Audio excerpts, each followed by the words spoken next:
Chapter 1060. In front of Yongji City, the bloody battle continued. After losing the first battle, 15,000 Bengali cavalry joined in and greatly suppressed the 1st Cavalry Division's counterattack.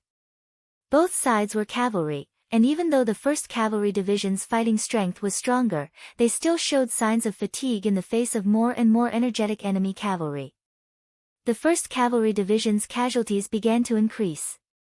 At the start, there were only a few dozen casualties, but now there were hundreds. This number was still increasing. After 8 hours of bloody battle, the sky had completely darkened. Thanks to the weather, the southern Ming army stopped attacking and only surrounded them. Using this opportunity, Lu Zhuo ordered the soldiers to rest and reorganize.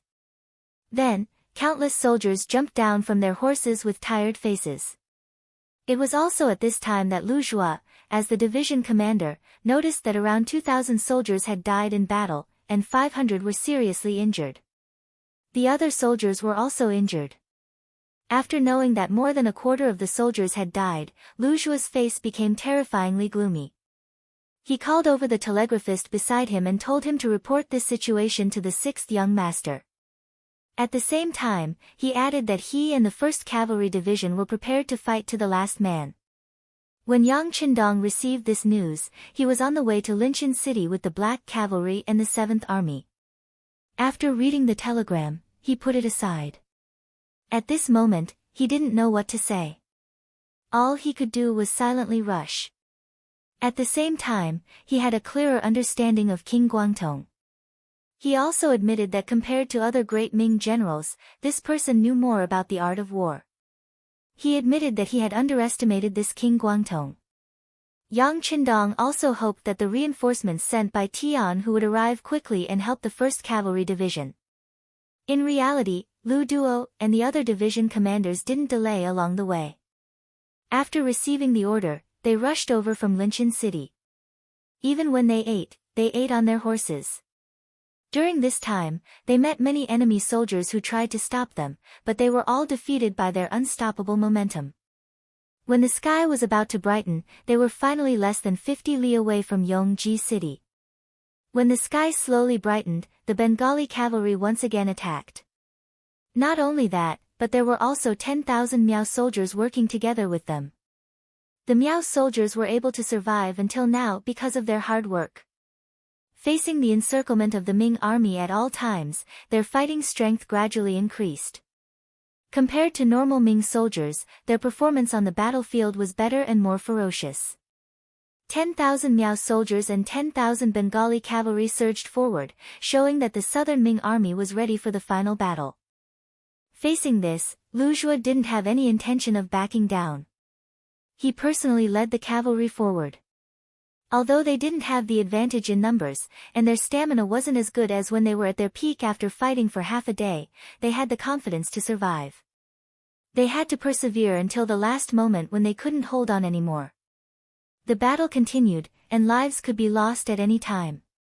The 1st Cavalry Division had more and more injured people, and the number of brothers who died also gradually increased.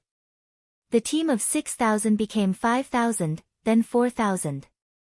More than half of them had died, but there were still no reinforcements. Lu Zhuo didn't know how many enemies he had killed.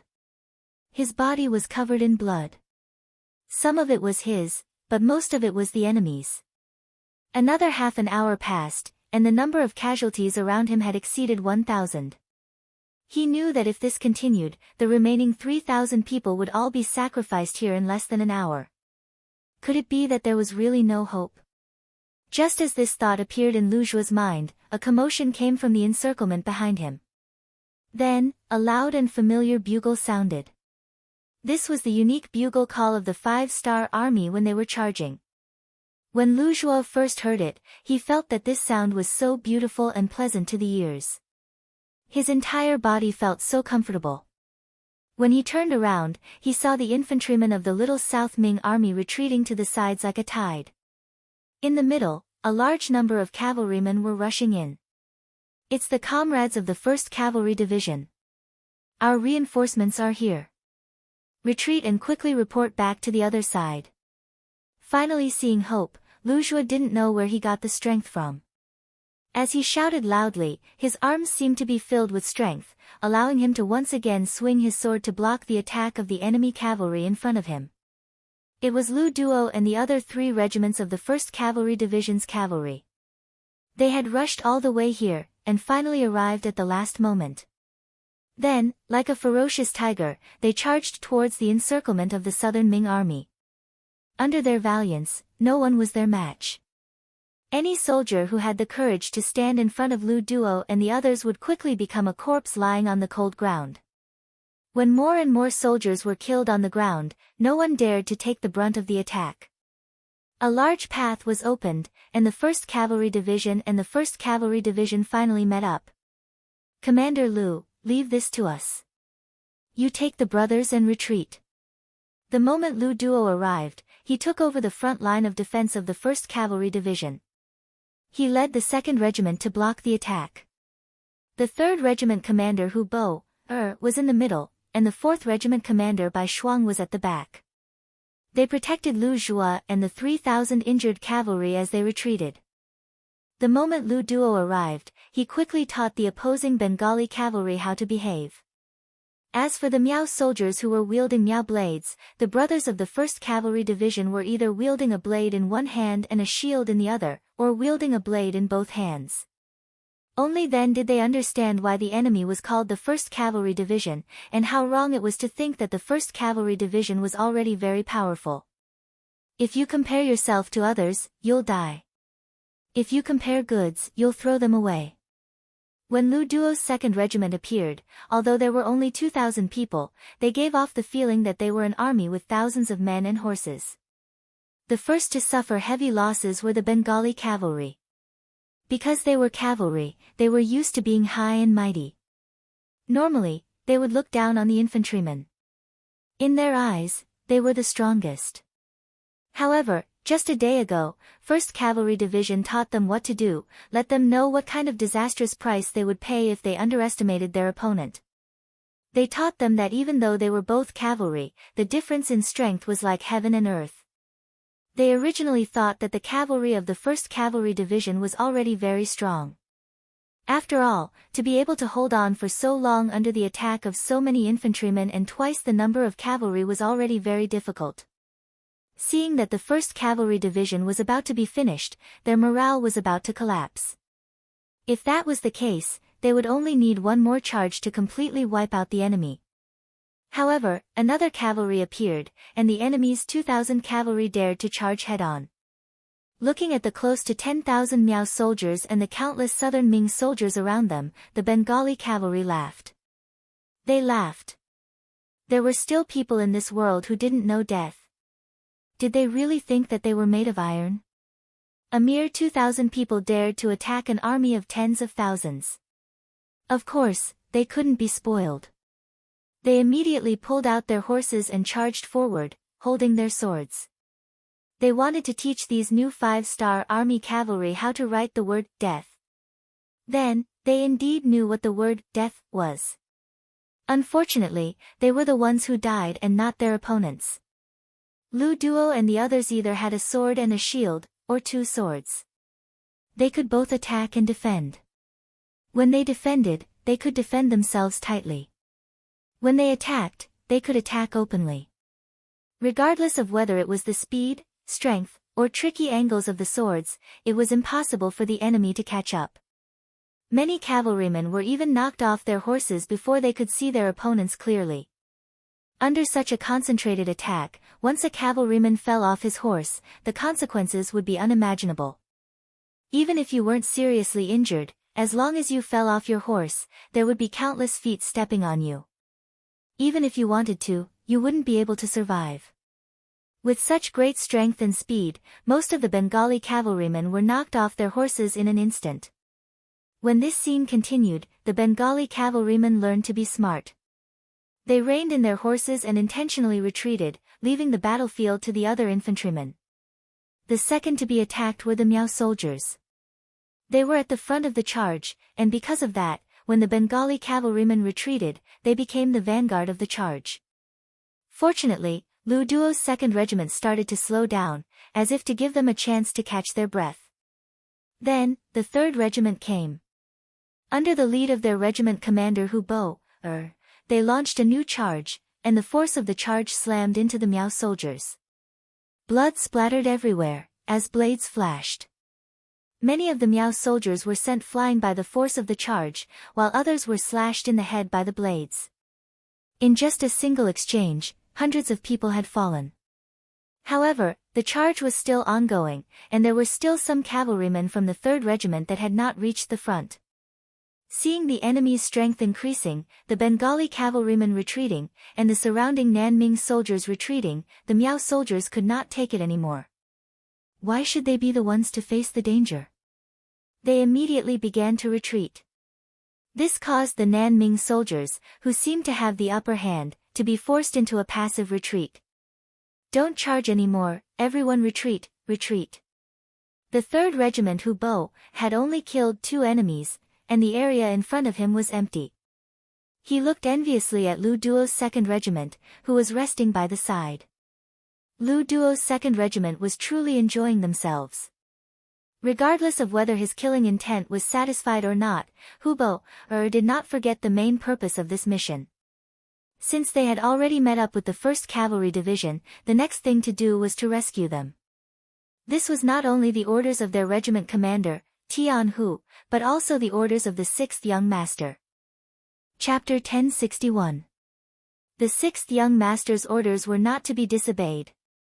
Bai Shuang led the 4 regiments and retreated, with the 3,000 wounded soldiers of the 1st Cavalry Division in the middle. Then, Lu Duo's 2nd Regiment and Hu Bo's 3rd Regiment brought up the rear. The group successfully charged out of the encirclement and moved towards Liangshan shelter. Wu Yingtu and Ravji were only left with their backs. The world's 1st Cavalry Division continued to display their absolute strength and completed the mission of rescuing the 1st Cavalry Division. The remaining 2 regiments were led by Division Commander Tian Hu and engaged in a life-and-death battle with the 50,000 Southern Ming soldiers. 4,000 against 50,000, they naturally had a disadvantage in terms of numbers. But so what? This did not affect Tian Hu and the others in the slightest.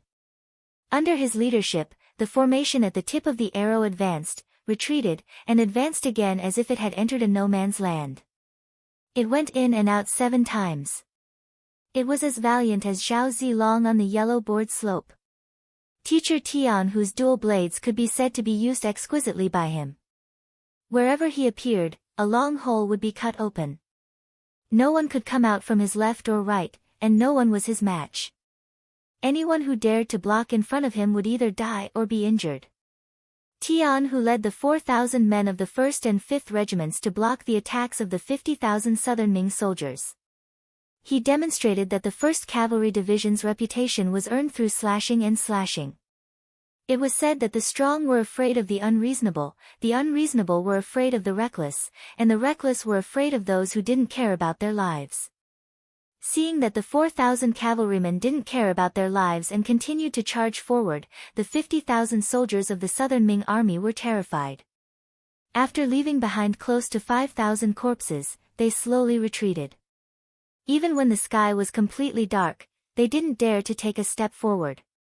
In the end, we don't have enough troops. Looking at Linshan City that was just inches away, Tian Hu sighed. He only had 2 regiments and 4,000 men. It was extremely difficult to break through the layers of obstacles and enter the city.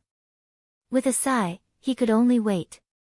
He would wait until dawn to find another way. Compared to Tian Hu, the Southern Ming soldiers were even more depressed. They had the advantage in numbers, and they were the ones on the attack. But why was it the other way around when it came to the battlefield? Instead, they had become the ones being beaten. If it wasn't for the fact that they had too many soldiers and the number of 5-star army's cavalry was too small, perhaps a single attack would have destroyed their fighting spirit and caused them to be completely defeated. A few young Southern Ming generals gathered together and offered suggestions. However, even after daybreak, they still couldn't find a better solution. At this time, the scouts at the front reported that the 5-star army's reinforcements had appeared. They did not know how many soldiers there were, but there were both cavalry and infantry. They could not think of a better idea, and now that they heard that reinforcements were coming, the few generals immediately came to an agreement to retreat back to Linchin City. They would then report this matter to King Guangtong and listen to his orders for what to do next. The southern Ming army suddenly retreated back to the city at dawn. Following which, Yang Qindong, Shi Feng, 1,000 black cavalry and the 7th Army rushed over and met up with Tian Hu. "Are you okay?" "6th young master, we are fine. In the battle yesterday afternoon, we killed close to 5,000 men. 3 brothers died and 78 were injured." As soon as he saw Yang Qindong, Tian Hu immediately became a lot more spirited. Especially when he saw that Lu Qi, who came with him, was wearing a black weapon, he began to chuckle. "Not bad." Listening to the battlefield report, Yang Qindong nodded in satisfaction. The world's #1 cavalry division was indeed the #1 division. Even with 4,000 against 50,000, they were able to make the enemy not dare to move recklessly. Just based on this momentum alone, they were invincible. Of course, Yang Qindong also saw the light in Tian Hu's eyes. He smiled and patted his shoulder. "Give the 7th Army an hour to rest and then prepare to attack." "Okay." Hearing that the 6th young master was going to attack Linchin City, Tian Hu laughed out loud. With the 7th Army leading the way, it was time for the cavalry division to show off their heroism. An hour passed in the blink of an eye. Following which, the various troops started to prepare for the attack. The 2 100mm mortars that came with the army were pushed to the front lines. They were adjusting the markers and aiming at the south gate of Linchin City. However, the plan didn't change quickly. Suddenly, the city gate opened and a small group of southern Ming troops appeared. "6th young master, we're ready. Should we fire now?" It was as if he didn't see the troops coming over. The 7th Army's commander, Tian Su, held his breath and asked. "Wait a moment." Yang Qindong looked at the diplomatic group with a face full of curiosity. What was going on? They hadn't even started fighting yet and the other side was already backing down. Did they want to negotiate? The others were also shaken by the scene in front of them. What kind of situation was this? An army was pressing down on the border. Shouldn't it be the army that was sent? Why was it a diplomatic group? What was the enemy doing? Those who didn't understand turned their attention to Yang Qindong. They were used to listening to the 6th young master's orders. Especially when they didn't understand something, they had to listen to the 6th young master. This was because countless facts had proven that this person wouldn't make a wrong decision. However, this time, Yang Qindong was indeed confused by the situation in front of him. However, he didn't show any surprise or hesitation on the surface. Instead, he seemed to be sizing up the troops coming out of the city. In reality, he was observing and trying to figure out the other party's intentions. Without any orders, the cannons didn't fire and the troops smoothly arrived at the front lines. When the two sides were less than 300 meters apart, they stopped. Then, a middle-aged man wearing a long robe walked out of the diplomatic group. The moment he appeared, Beta Persei's eyes widened. "Young master, we seem to have seen this person before." Nonsense, of course they had seen him before. The person who came was Qin Tian, the most eloquent person in the Little South Ming dynasty. Yang Qindong had met him once before. That was when they were dealing with the heavenly resident stockades Miao Jinlong, and he played the role of a lobbyist. However, he didn't expect to appear again. Could it be that they were really here for peace talks? Yang Qindong couldn't understand.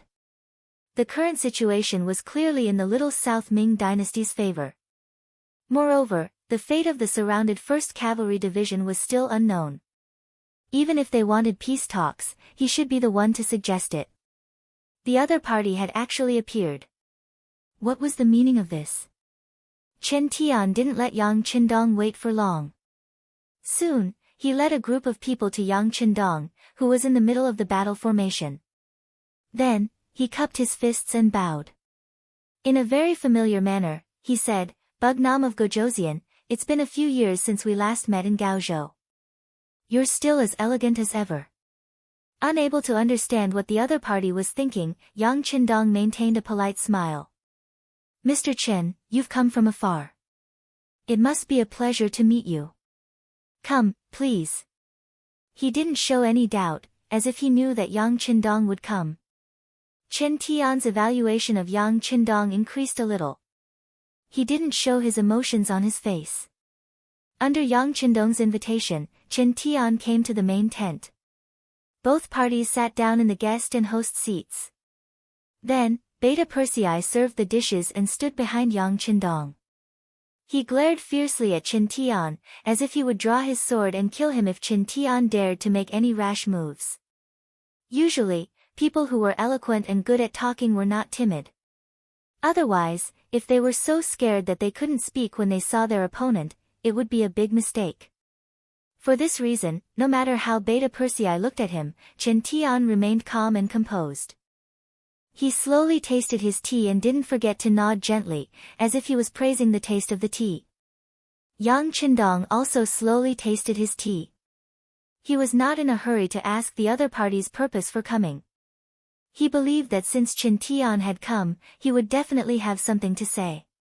Yang Qindong just waited silently. Sure enough, after a quarter of an hour, Chen Tian, who had drunk 2 cups of tea in a row, put down his teacup and looked at Yang Qindong. He seemed to be interested and asked, "Bugnam of Gojouzian, what do you think of the current situation?" Was he showing off or testing him? Yang Qindong knew that King Guangtong's sudden choice to target the 1st Cavalry Division was indeed beyond everyone's expectations. It also broke the pre-war plan he had set before the war, so he had no choice but to take action personally. "What, after taking a small advantage, you want to show off in front of me?" Although he felt a bit ashamed, Yang Qindong said without changing his expression, "Very good. Don't you see that the 5-star army has already surrounded Linchin city? If this king wants to, we should be able to break through the city quickly and kill our way to Nanning Prefecture." "Oh right, I heard that Zhu Huihua is there." "Ha, just right, I can find him to drink some tea." It's a beautiful thing for 2 kings to meet. It seemed like he was talking about an extremely ordinary matter, but when Chen Tian heard these words, his expression couldn't help but turn ugly. First, the current situation was between Linchin City and Little Southern Ming Army. Whether it was in terms of territory or military strength, the 5-star army was at a disadvantage. It wasn't like what he said about breaking through the city. Second, regarding Yang Qindong's identity as Bugnam of Gojouzian, it was only a reward from the imperial court. Until now, neither Little Southern Ming Army nor Little Southern Ming Army had publicly acknowledged it. Thus, the so-called meeting between 2 kings was naturally impossible. Chen Tian chuckled as he thought about how thick-skinned and black-hearted Yang Qindong was. He didn't refute Yang Qindong directly because he wanted to wait for Yang Qindong to ask him why he was laughing. Then, he would remind Yang Qindong that this would play an important role in the upcoming negotiations. However, some things didn't necessarily develop according to plan. Just like now, there was an extra person outside the door. It was the telegrapher, Wang Shan. When he sent the 2 telegrams to Beta Persei and arrived in Yang Qindong's hands, he only took a cursory glance and raised his eyebrows. After a moment of silence, he whispered something in Beta Persei's ear. Then, Beta Persei nodded and left. Only Yang Qindong and Chen Tian were left in the main tent. At this moment, Yang Qindong didn't speak, nor did he ask him what he was laughing about. Chapter 1062. Chen Tian did not go according to plan. He was still thinking of how to change the topic so that Yang Qindong could see the situation clearly and listen to his analysis of the pros and cons. Only then would he be able to come up with a suggestion. Just as he was thinking of how to say it without losing his status and making Yang Qindong grateful, the sound of cannons suddenly rang out outside the tent. It shocked Chen Tian, who was not prepared at all, so much so that he threw the teacup in his hand to the ground. Chen Tian was indeed a courageous person to dare to appear in the 5-star army's camp at this moment. However, this did not prove that he was not afraid of death. Especially when the cannons suddenly rang out, it was completely out of his expectations. This kind of shock made him reveal his cowardly nature. Yang Qindong saw Chen Tian's actions but did not make any comments because he knew that this was just the beginning. After throwing the teacup in a panic, Chen Tian knew that he had lost his composure and made a fool of himself. However, he did not care so much at this moment. Instead, he sat up straight and anxiously asked, "Bugnam of Gojoseon, what's with the cannons?" "Oh, nothing's wrong. They are only bombarding Linchin City." "Right, didn't this king just say that we have already surrounded the city?" "We've already surrounded this place. Attacking the city is just a matter of time." Yang Qindong had a smile on his face, as if he was talking about a trivial matter. But in Chen Tian's eyes, that was not the case at all. He was already here as a negotiator, so why did the 5-star army still want to attack? What position did they want to place him in? Also, Linchin City was one of the bargaining chips in the upcoming negotiations. If it was attacked now, wouldn't that mean that there was one less condition? As a negotiator, he definitely could not let such a thing happen. "Bugnam of Gojoseon, as a negotiator of the Southern Ming Empire, I request you to immediately stop attacking Linchin City." "Southern Ming Empire? I'm afraid you can't represent it. At most, you can only represent your master, Little Southern Ming." Yang Qindong chuckled. His tone was filled with disdain. "No. I can represent Bugnam of Gojoseon and tell him the truth. My master has already sided with Nanming and is now a member of Nanming. Bugnam of Gojoseon is now bombarding Linchin City. Does he want to fall out with Nanming and rebel?" Yang Qindong was taken aback by Chen Tian's words. There was too much information, so much so that Yang Qindong had to consider it carefully. He didn't speak immediately. Instead, he digested the information first before looking at Chen Tian. Yang Qindong asked, "Who is your master referring to?" "Of course it's King Guangtong." "Humph, Zhu Huilu is not satisfied with the title of Minzhuang Prince. He even calls himself Little Nanming Prince. This is treacherous. How can I associate with such a person?" Chen Tian's face was filled with righteousness and disdain. If Chen Tian hadn't spoken to him on behalf of Zhu Huilu, Yang Qindong would have believed him. It seemed that Chen Tian had given up on Zhu Huilu and sided with Zhu Huilu. In that case, the latter was Zhu Qizhen of Ying sect who had sided with Nanming. This was the first time he heard of this news and he was shocked. Zhu Huilio's rise had increased the internal friction of Nanming. They had no time to care about other things. Yang Qindong could then stir up trouble in the south, expand his territory, and increase his strength. In fact, Zhu Huilu didn't disappoint him. He called himself Little Nanming Prince and attracted the hatred of Nanming. Even after being attacked by Nanming and King Shiping from both sides, he still persisted. Now, he had joined forces with the Bengal army and defeated King Shiping. He showed that he wanted to compete with Nanming as an equal. If he hadn't provoked Yang Qindong this time, he might have been able to achieve a certain level of success. Seeing that the situation was good, why did King Guangtong suddenly side with Nanming? Did that mean that he had fallen out with Little Nanming Prince and his brother Zhu Huilu? That's right, it was recorded in history that the two brothers didn't get along in the end and parted ways. But in this case, Zhu Qizhen of Ying sect really had the strength to rule the entire Nanming. In addition to strengthening himself, he would naturally pose a certain threat to the 5-star army. In a very short time, Yang Qindong thought of a lot. While analyzing the pros and cons, he also thought about what he should do to gain the most benefits. So much so that he didn't hear Chen Tian calling him several times. "Bugnam of Gojoseon, Bugnam of Gojoseon." The hurried greeting finally broke Yang Qindong's contemplation. He raised his head and looked at Chen Tian. Chen Tian said anxiously, "Bugnam of Gojoseon, now I'm here to negotiate with you on behalf of Nanming. Shouldn't you stop firing the cannons first to show your sincerity?" "Sincerity?" Hearing this, Yang Qindong laughed, then suddenly changed his expression and said, "You still have the nerve to talk about sincerity with me? Previously, you sent troops to my Liangshan shelter for no reason, took away more than 40,000 people, and killed thousands of my soldiers. When I brought people to have a good talk with you, you directly surrounded my 1st Cavalry Division, causing them to be heavily injured and almost completely wiped out. Is this your sincerity? The situation of the 1st Cavalry Division that Yang Qindong mentioned was one of the 2 telegrams that he had just received from Wang Shan. It clearly recorded the fact that Lu Zhuo's 1st Cavalry Division was only left with 3,000 people, and almost everyone was injured. It could be imagined that if it wasn't for Lu Duo and the other 2 commanders arriving in time, it was not impossible for them to be completely wiped out. How could he not take revenge for such a huge grudge? The 2nd telegram said that the 100,000 foreign invaders had already taken down the Xisha residence and had either killed or captured the 20,000 Nanming soldiers there. It also said that they were rushing towards Linchin City and would listen to his orders.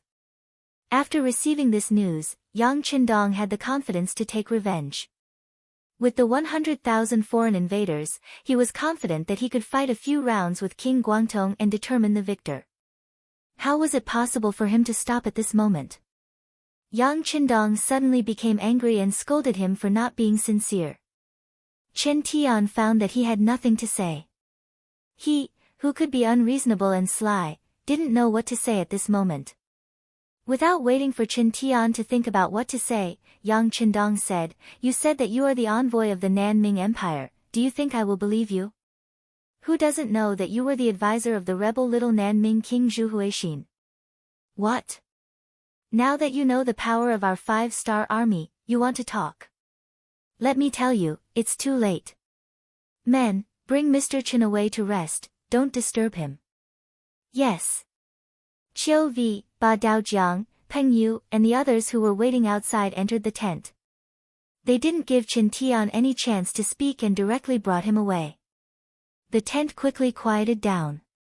Beta Persei strode to Yang Qindong's side and lowered his voice as much as possible. "Young master, if Zhu Huixin really defected to the Nanming Empire, what should we do?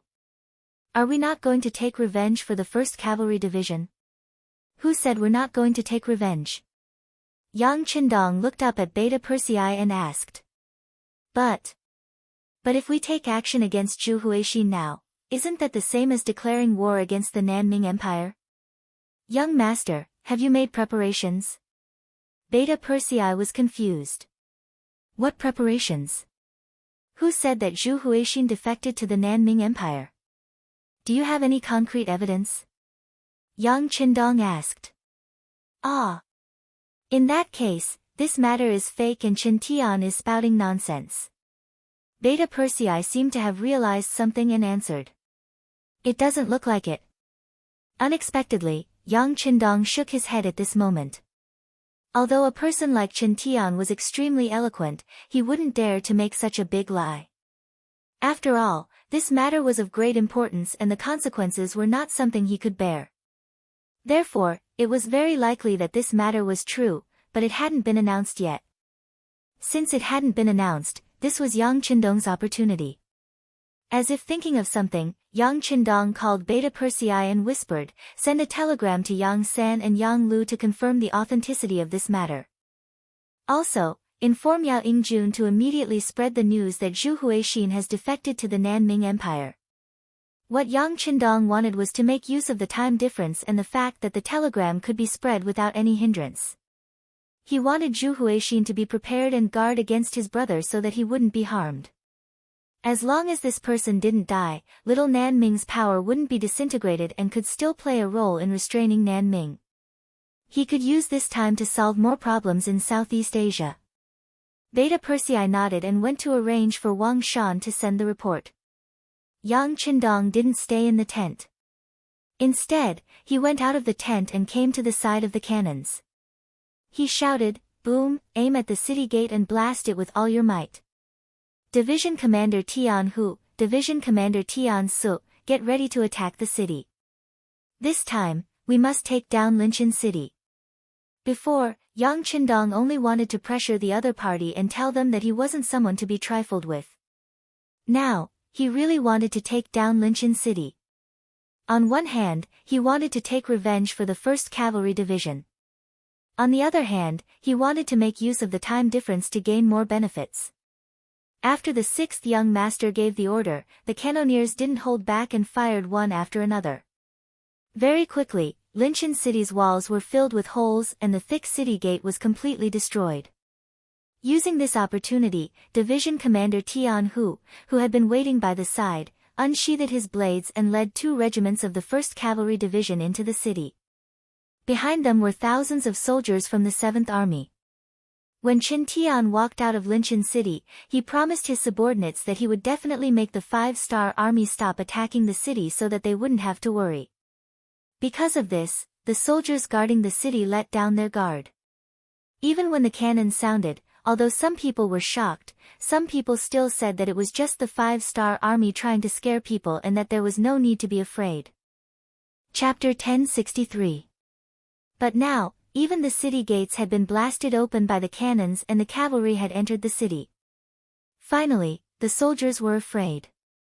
The resistance they formed in their panic was not Tian Hu's match at all, and they could not stop the powerful cavalry from killing their way in. In addition, the Lu's 7th Division followed closely behind and fired bullets as if they were free. Very quickly, a path of blood was carved out and the morale of the South Ming army was crushed. It seemed that Zhu Huihua had led 300,000 troops and defeated Shiping Wang Mubin. He had taken in tens of thousands of soldiers and had the advantage in numbers. However, having a large number of soldiers did not mean that they were elite soldiers. Most of these soldiers were made up of peasants, and they had not even undergone proper military training. It was still possible to rely on them to fight a smooth battle, but if they were to fight a fierce battle, they would not be a match at all. Once the fighting spirit was in chaos, it would be like monkeys scattering when the tree falls, and all of them would run away. When they entered the city, they met with some effective resistance. However, under the fierce attacks of Tian Hu and the 2 cavalry regiments, they were quickly destroyed. Following this, they did not meet any decent resistance. The tens of thousands of soldiers fled if they could and surrendered if they could not. In just half a day, Linshan City had been taken over by the 5-star army. After taking down Linshan City, they had opened the door to the Nanning Prefecture. As long as the 5-star army continued to attack, they would be able to fight Guangdong Wang Zhu Huihua in close combat. However, Yang Qindong did not choose to do so. He had limited troops and what he needed to do now was wait. Wait for Lu Duo's 3 cavalry regiments and the 1st Cavalry Division to return. Wait for the 100,000 foreign races to gather.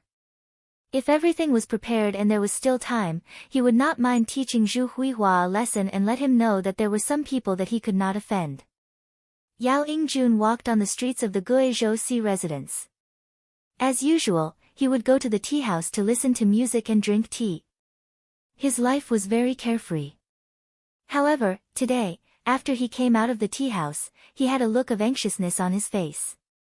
Speaking of which, there was only one matter. He had just received news from his intelligence team that Zhu Huichen, the Prince of Guangdong, had defected to the Southern Ming Imperial Court. News by telegram was always the fastest. Yao Yingjun was sure that no one in the Guizhou division knew about this. At the very least, Zhu Huihua, the self-proclaimed Prince of Little Nanming, did not know. Otherwise, the streets would not be so quiet. Yao Yingjun was sure that he was not the only one who knew about this matter. However, the main character, Zhu Huihua, should not know about it.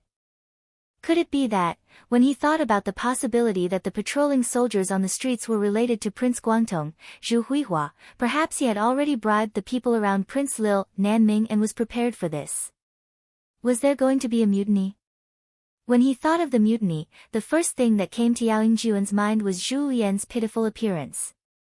Zhu Lian, the younger sister of Zhu Huilu and Zhu Huilu, was titled Eternal Victory Princess. In the beginning, Yao Yingjun was able to infiltrate their inner circle by relying on Zhu Lian's love for him.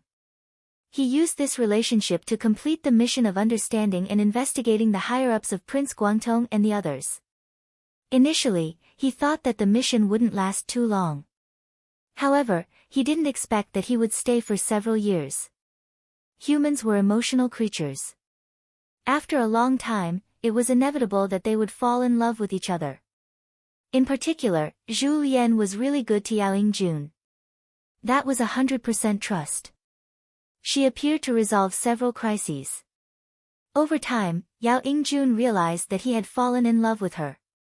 After recognizing his feelings, Yao Yingjun was really scared. As an intelligence officer, the most basic rule was to learn how to act according to the situation. One shouldn't easily believe others, and shouldn't easily reveal one's true feelings.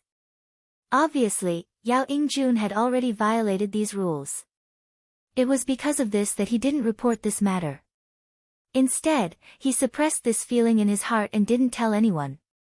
Now that he knew that Zhu Huihua might want to rebel, and that Zhu Lian might also be implicated, he became even more anxious. He had to protect this girl's safety, but he couldn't reveal his own details.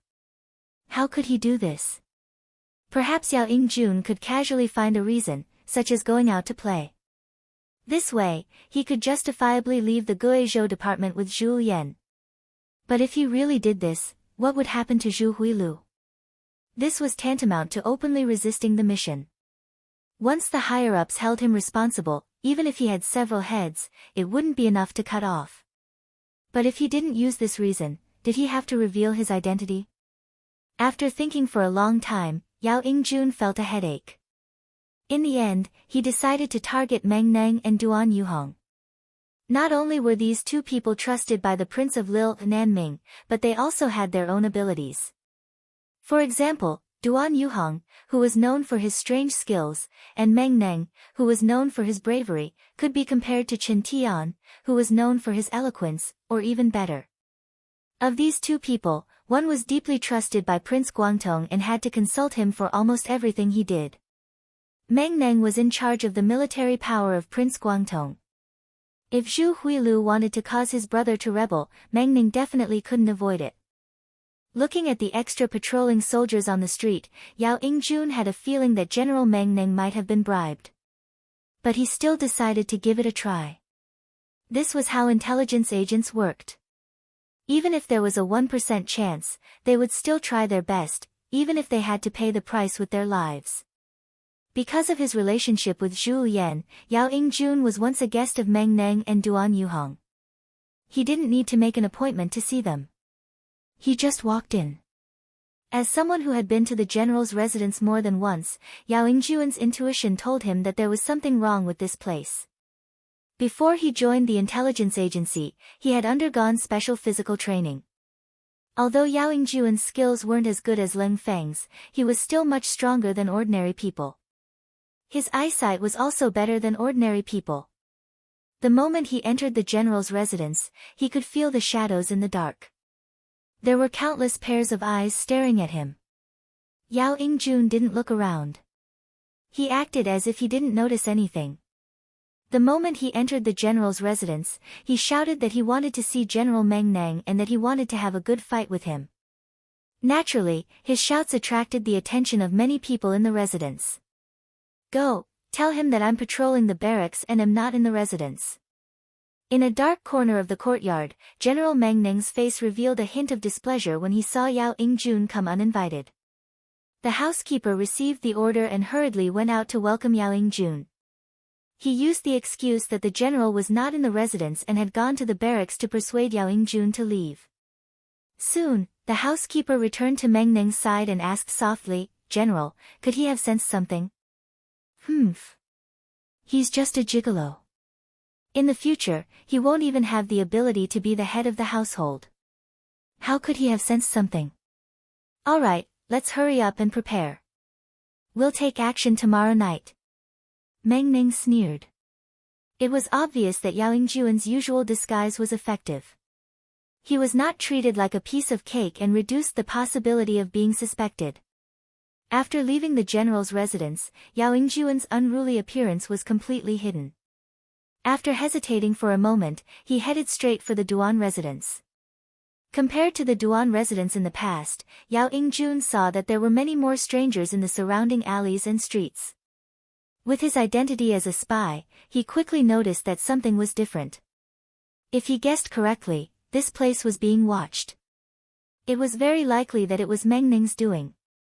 He had already shown his face at the general's residence once and was almost forced to stay there. If he took the risk to appear at the Duan residence again, he was afraid that it would really arouse suspicion. For safety reasons, he didn't enter the Duan residence. Instead, he returned to the tea house. Since he couldn't get through to the higher-ups, he might as well start from the bottom. That was to spread rumors of Zhu Huitu's rebellion. As for how effective it would be, he wasn't sure. But other than that, what else could he do? Although he seemed to have a good relationship with some people because of his relationship with Zhu Yan, when it came to big matters, who would treat him like a piece of cake. When he left the tea house, Yao Yingjuan's footsteps were clearly faster. He didn't know what Meng Neng would do in the face of the rumors that would spread throughout the city. He didn't want to gamble, so the best thing to do was to bring Zhu Yan to a safe place to hide. 2 hours after Yao Yingjun left the tea house, the streets of Guizhou province began to spread rumors that Zhu Huitu, the prince of Guangdong, had sided with the southern Ming dynasty and was about to rebel. With the intelligence department's spies, the news quickly spread through the streets and alleys. It also spread to the general's residence and the prince of Little Nanming's residence. "Who is it? Who leaked the news?" Meng Neng said angrily after hearing the news. He had already made plans for the rebellion tomorrow night. Who would have thought that the news would be leaked? It seemed that everything had to change. "General, the king has ordered you to make a trip to the prince's residence." Just as Meng Neng called the housekeeper over to discuss countermeasures, a servant reported that the prince of Little Nanming wanted to see him. "General, you should bring more people with you," the housekeeper said worriedly. "Of course. I wanted to do this secretly.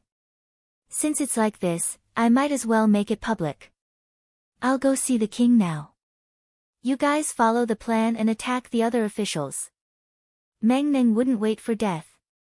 Since he had promised Zhu Huitu to rebel with him, he couldn't go back on his word. Meng Neng made his move. Everything had been prepared long ago. The only difference was that one would take action tomorrow night, while the other would take action earlier. Because Meng Neng's actions were fast enough, the prince of Little Nanming, Zhu Huitu, was still caught by the rebels despite being prepared for it. It wasn't just Zhu Huitu. His other brother, the prince of Yangzong, Duan Yuhong, and the others were also caught. The only one who was surprised was Princess Yongsheng. When a large group of soldiers entered the princess' residence, they found out that she wasn't there. She had gone out with Yao Yingjun to play chase. A group of soldiers immediately went out of the city to chase. However, since Yao Yingjun was prepared, how could he be caught? Not to mention, he didn't even leave the city. Instead, he took Zhu Yan to a safe place to hide. Other than Zhu Yan and a few lucky officials and generals who weren't in the city, most people were controlled by Meng Neng. At this point, it was announced that they had changed positions and returned to the southern Ming court. Chapter 1064. The forces of the Little Nanming king, who was once viewed as a great enemy by the southern Ming dynasty, had collapsed just like that. Everything happened so quickly that it shocked many people. Yang Qindong used the advantage of the radio station to receive this news before anyone else. However, he only sighed. It was hard to guard against a thief in one's own home. After that, he no longer cared about it and began to focus on the negotiations in front of him. He had to pay attention to it. For this negotiation, the southern Ming dynasty had actually sent the crown prince's tutor and minister of war Kuang Yi to Linchin City. It was said that the diplomatic group was less than 30 li away and would arrive before nightfall. Young Master, Division Commander Lu Zhua and Lu Zhuotuan have returned. Beta Persei softly walked to Yang Qindong's side. "Where is the foreign allied army?" Yang Qindong asked as he nodded slightly. "They should be able to reach Linchin City by tomorrow afternoon." Beta Persei estimated and replied. "Beta Persei, do you think the foreign allied army is reliable?" Due to what happened in the Guizhou division, Yang Qindong couldn't help but be suspicious. From the current situation, the rise of the five-star army was inevitable. It would be extremely difficult for others to defeat them. However, if something similar happened in the Guizhou division, it would be hard to say. Since there was a precedent, they had to be careful. This. Young master, do you have any ideas? Beta Persei couldn't answer, but his habit told him that since he asked such a question, the young master must have a solution. How about this? In the future, if the foreign allied army's soldiers perform meritorious deeds, they will be directly promoted to the reserve division.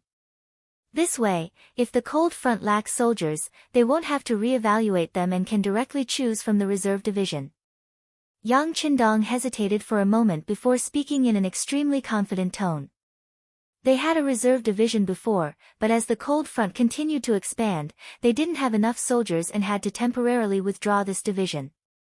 Now that a large number of non-humankind youngsters had joined the army, it was time for the army to recover. Okay, I'll do it right away. After understanding Yang Qindong's meaning, Beta Persei nodded heavily. He used to be the commander of a logistics division, which was equivalent to a concentration of soldiers. Therefore, he was quite experienced in this aspect. As for the selection of the division commander, the military department would decide on it and the political department would review it. If there were no problems, it would be reported to the young master. Using people as a mirror, one can understand gains and losses. Using history as a mirror, one can understand the rise and fall of a nation. Since Yang Qindong knew where the others lost, he naturally wouldn't allow the same problem to happen to himself. That night, the north gate of Linchin City opened. Beta Persei, Tian Hu, Tian Su, and the others welcomed the Southern Ming special envoy into the city. In the back hall of the yamen, Yang Qindong ordered people to prepare good wine and dishes for Kuang Yi. Speaking of Kuang Yi, Yang Qindong wasn't unfamiliar with him. Especially when they first met, this person's reputation and influence were above his. Only a few years had passed, and now the status of the two of them had undergone earth-shattering changes. Although Kuang Yi had also taken a small step forward, going from a second-rank official to a lower first-rank official, compared to Yang Qindong who had a different surname, the difference was not small. When they first met, Kuang Yi had no choice but to bow and say, "Special Envoy Kuang Yi greets Bugnam of Gojoseon." "Ha, Minister Kuang, there's no need for such formalities between us. Come, have a seat." Yang Qindong chuckled. Yang Qindong's enthusiasm was the true reason why Zhu Qizhen had sent Kuang Yi. He wanted to use this friendship to play the emotional card. After the two sides sat down, Yang Qindong asked about Guaning while urging them to drink. Back then, Guaning was only a fifth-rank official. However, it was said that he had become a great general of the Southern Ming Empire and was promoted to a second-rank general. Moreover, he was trusted by Zhu Qizhen. Kuang Yi naturally didn't hide anything from him. Not only did he talk about Guan Ying's current situation, he also said that Guaning missed Bugnam of Gojoseon a lot. If he wasn't on official business, he would have also come to visit. The atmosphere at the beginning of the banquet was good. The two sides only talked about old times and didn't talk about official matters. However, after 3 rounds of wine, the banquet ended and tea was served. The two people's expressions couldn't help but become more serious. In the end, it was Kuang Yi who couldn't help but speak first. "Bugnam of Gojoseon, Guangdong King Zhu Huixin has already surrendered to Emperor Yingzong. The era of the Southern Ming Empire will be gone forever. What do you think? Emperor Yingzong has made a good move. This king is impressed." Yang Qindong said with a fake smile. "Yes, my king is wise. The existence of the Southern Ming Empire has caused the commoners to lose their homes. Who knows how many people have lost their homes because of it. They indeed deserve to die." Kuang Yi also said with a look of admiration.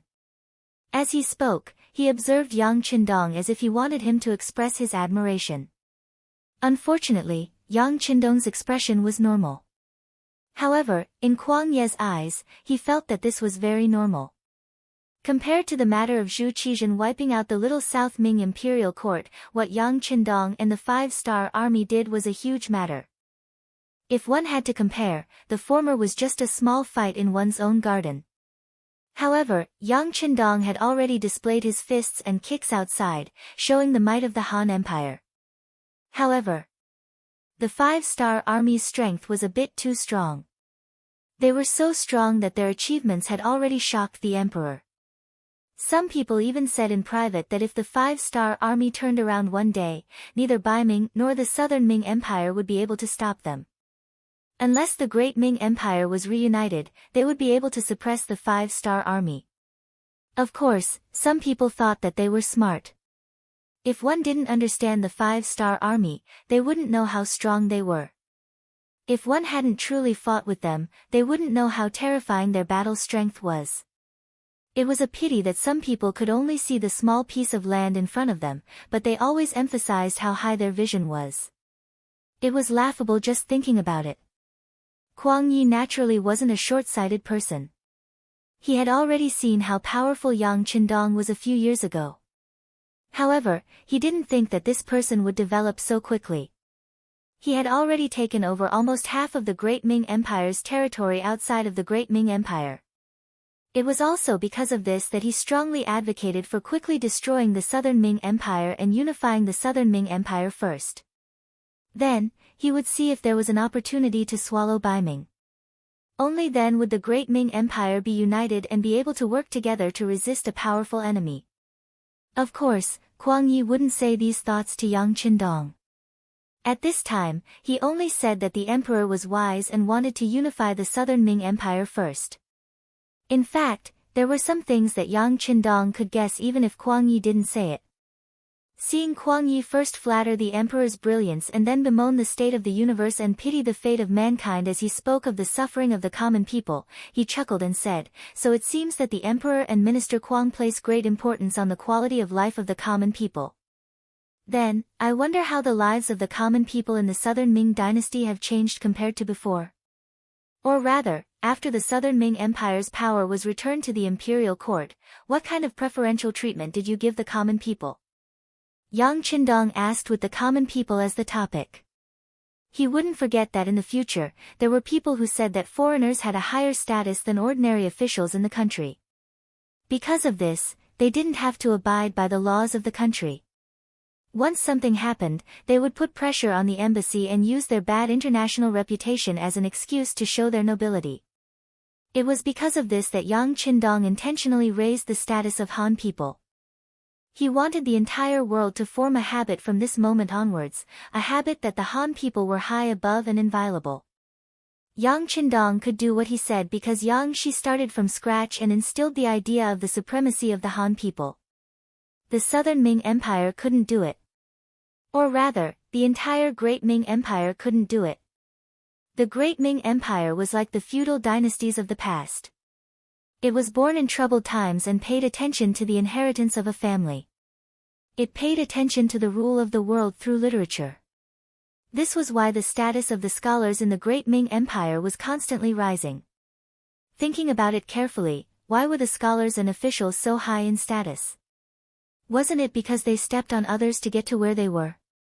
For example, the merchants, soldiers, and most importantly, the common people under their feet. For a country full of Han people, it wasn't realistic to talk about raising the status of the common people. It wasn't like Yang Xie, who conquered all kinds of places and placed Han people in them to show their high status. As the saying goes, without comparison, there is no hierarchy. Thus, even if the Southern Ming Empire was thinking for the common people, it couldn't be raised like the Han people in Yang Xie. Not to mention, the Southern Ming Empire's attitude towards the common people, especially those at the lowest level, had always been indifferent. How could they raise their status and treatment like Yang Qindong said? Kuang Ye's face turned red at Yang Qindong's question. He slowly lowered his head and said, "The common people are the people under the emperor's rule. Of course, we have to treat them better." He. The two words represented Yang Qindong's current mood. Fortunately, he knew that with the Southern Ming Empire's current situation, it was impossible for them to treat the common people better. He simply didn't care about this question and changed his tone. "This time, Zhu Huichun was willing to surrender to you. What benefits did he give you?" Normally, this was a private matter of the Southern Ming Empire, so it wasn't good for others to question it. However, Kuang Yi knew that with Yang Qindong's power, if he wanted to know the inside story, even if he didn't say it himself, he would be able to find out from others. Most importantly, this matter was going to be revealed to the world soon, so it was impossible to hide it. Thus, he directly said, the emperor made Zhu Huichun the prince of the 3 provinces. He will be in charge of the military of Yunnan, Guangxi, and Guizhou. The prince of the 3 provinces. After Yang Qindong heard this, he nodded and said, only in charge of military affairs, not local government, right? Chapter 1065. Kuang Yi didn't expect Yang Qindong to be so smart and be able to see the crux of the problem at a glance. He nodded, Bugnam of Gojoseon is right. He only has military power and no financial power. Once he offends the emperor and cuts off his provisions, I'm afraid it will be difficult for him to command any army. What a wishful thinking. Yang Qindong exposed Zhu Qizhen's thoughts while chatting. Kuang Ye's face turned red again. Yang Qindong was speaking the truth. This time, Zhu Huihua was indeed deceived by Zhu Qizhen. Not explaining was equivalent to admitting it. Yang Qindong couldn't help but ask with interest, this explanation isn't very clever. If this prince can see it, others can also see it. Does the king of the 3 provinces not have any objections? Yes, but His Majesty allowed him to trade with the kingdom of Banga. Apart from handing over 30% of the profits to the imperial court, he could keep the rest for himself. Kuang Yi didn't hide any deep secrets either, so he spoke with a straight face. Trade with the Bengal army? Yang Qindong was a little surprised, but after thinking about it, he understood. Zhu Huihua had replaced his elder brother Zhu Huihua's position. If he still controlled the military and political power of the 3 provinces, it would be no different from the previous Little Southern Ming.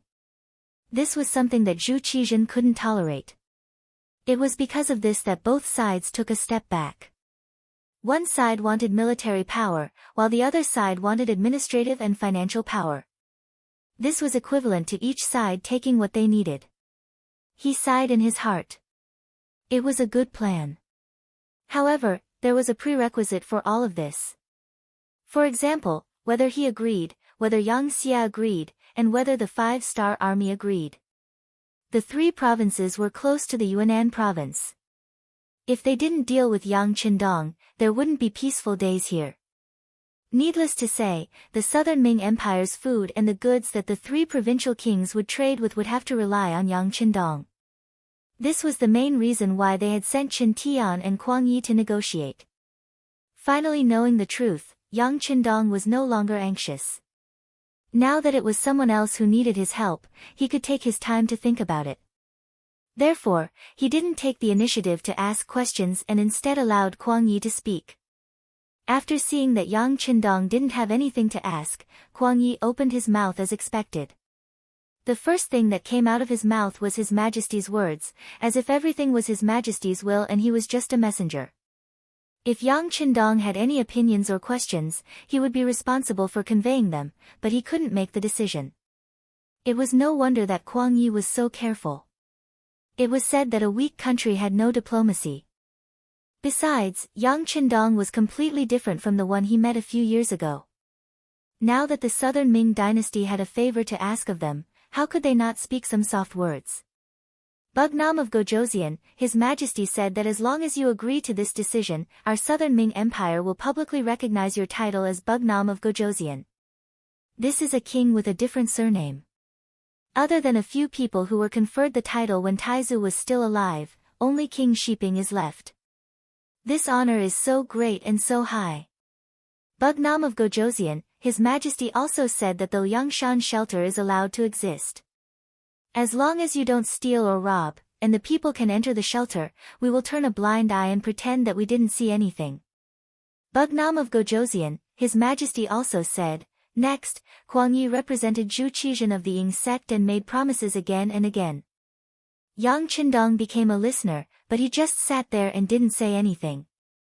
After about half an hour, everything that needed to be said was said. Kuang Yi looked at Yang Qindong and asked in a low voice, Bugnam of Gojoseon, what do you think? This wasn't the first time he said this. It was enough to prove that Yang Qindong's position in Kuang Ye's heart was very important and high. However, Yang Qindong still didn't say anything, as if he was asleep.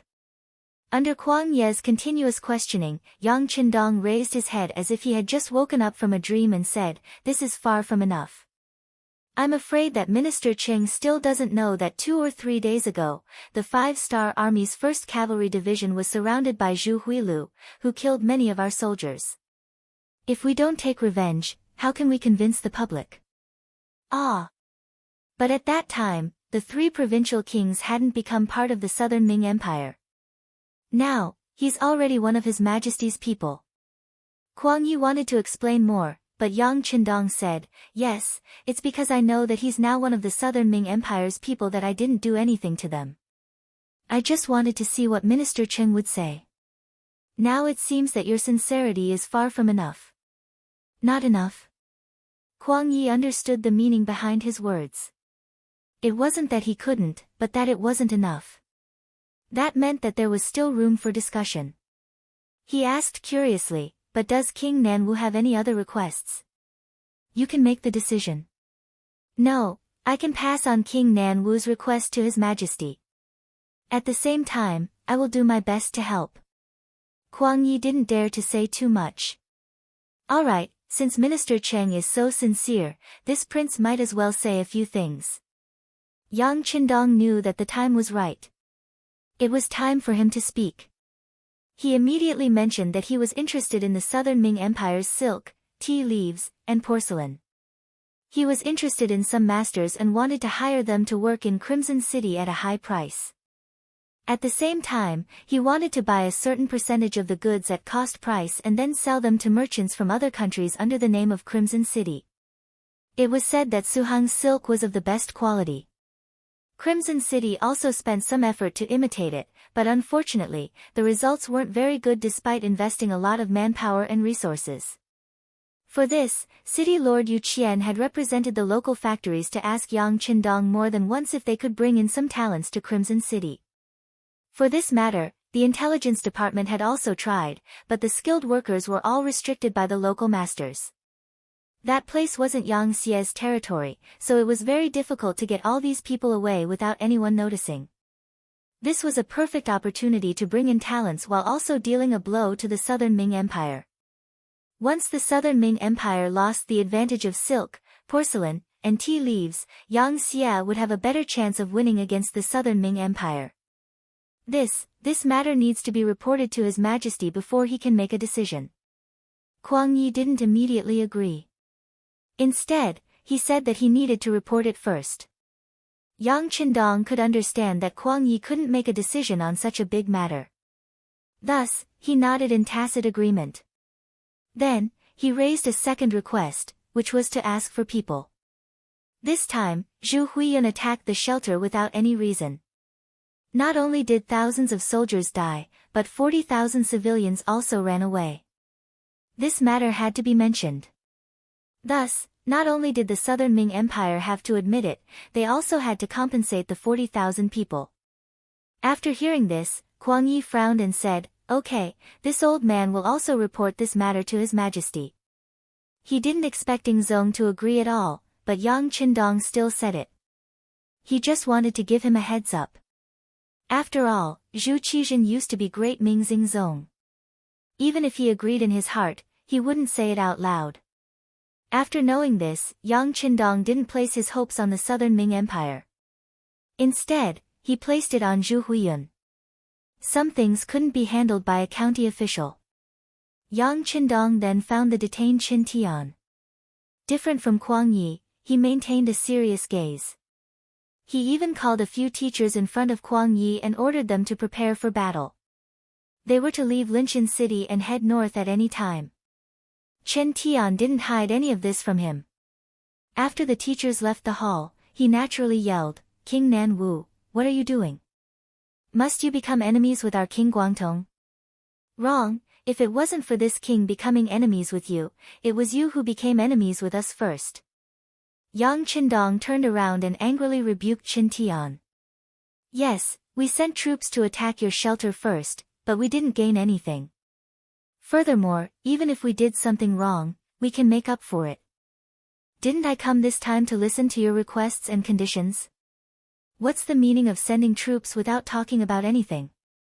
Chen Tian yelled. It could be seen that he was truly anxious this time. It could be seen that not only him, but even his master, King Guangtong, didn't want to become enemies with the 5-star army again. Previously, Zhu Huiyun attacked the 5-star army because he wanted to use this method to show everyone his strength. Now, he had suffered losses against the 5-star army.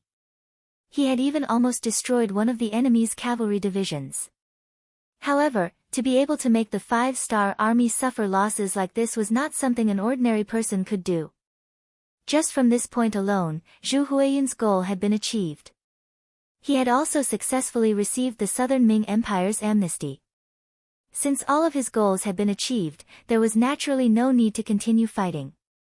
If he won, no one would say anything, but if he lost, he would only feel bad. Zhu Huiyun knew this, so he sent the most eloquent person, Chen Tian, over.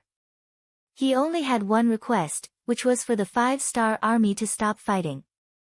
As for whether the other party would raise any requests or conditions, as long as they weren't too excessive, he would agree. After all, he wanted to step on the 5-star army to climb up. You said that we can talk. Alright, then I'll give you a chance to talk. If you can't satisfy me, then there won't be a chance to talk. Yang Qindong spoke as if there was only one chance, and he wanted them to grasp it seriously. The 5 divisions and close to 100,000 soldiers finally arrived at Linchin City. At this point, Yang Qindong had over 100,000 soldiers. He indeed had the qualifications to cause a ruckus in the Southern Ming Empire's territory. However, these 100,000 soldiers didn't take a step forward, nor did they have any intentions of attacking. This was all because the negotiations were going smoothly. Chen Tian was very tactful. He clearly agreed to all of Yang Qindong's requests. However, this matter was very important, so he had to report it to Zhu Huiyun. Chapter 1066. Kuang Yi and Chen Tian both stayed in Linchin City. Only their trusted aides left the city to inform the higher-ups of Yang Qindong's request.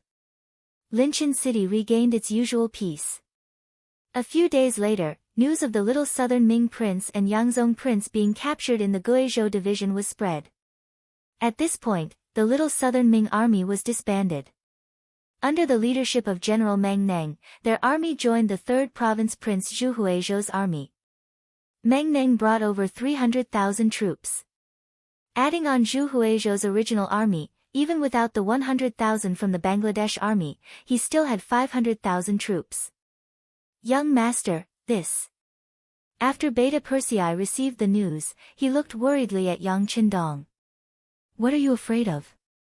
500,000 isn't a small number, but with 3 provinces, how many troops do you think he can transfer to Linchin City? Or how many troops would he need to deal with us? After Yang Qindong asked 2 questions in a row, he smiled and patted Beta Persei's shoulder. Don't worry, the plan won't change. Yang Qindong was indeed full of confidence. He predicted that Zhu Huizhou wouldn't make an enemy out of the 5-star army. After all, the time to prove his strength had passed. Now that he had been recruited as the 3rd province prince, there was no need to create more problems. If they really fought, Zhu Huizhou didn't have the confidence to win. Not to mention, there was one more thing that he didn't mention. Yao Yingjun had taken Zhu Yan and escaped from the Guizhou department. Not only that, they had also created an army of 50,000 people and were currently fighting for territory in the 3 provinces. Speaking of which, this was out of Yang Qindong's expectations. Yao Yingjun was a chess piece he placed in the little Southern Ming Prince's faction. Now that this faction was destroyed, he had completed his mission. Yao Yingjun thought the same. He even wanted to bring Princess Yingjun out and find a safe place in Yangxie so that she could live the rest of her life without worries. Who would have thought that at this time, a woman would actually show that she was not inferior to men? After learning that her 2nd brother had betrayed her and her eldest brother and 3rd brother had been captured, she actually took up the responsibility. Moreover, she really allowed him to persuade some of the small South Ming soldiers outside of the Guizhou division to rebuild the mountain. When this matter was reported to Yang Qindong through the intelligence network, he was also surprised for a while. Thinking about it, this was a good thing. He didn't have to pay a price to make his opponent restless, so why not? Yang Qindong agreed and sent someone to inform Yao Yingjun that if things did not go well, he could still bring Princess Yongxing to the Langshan shelter.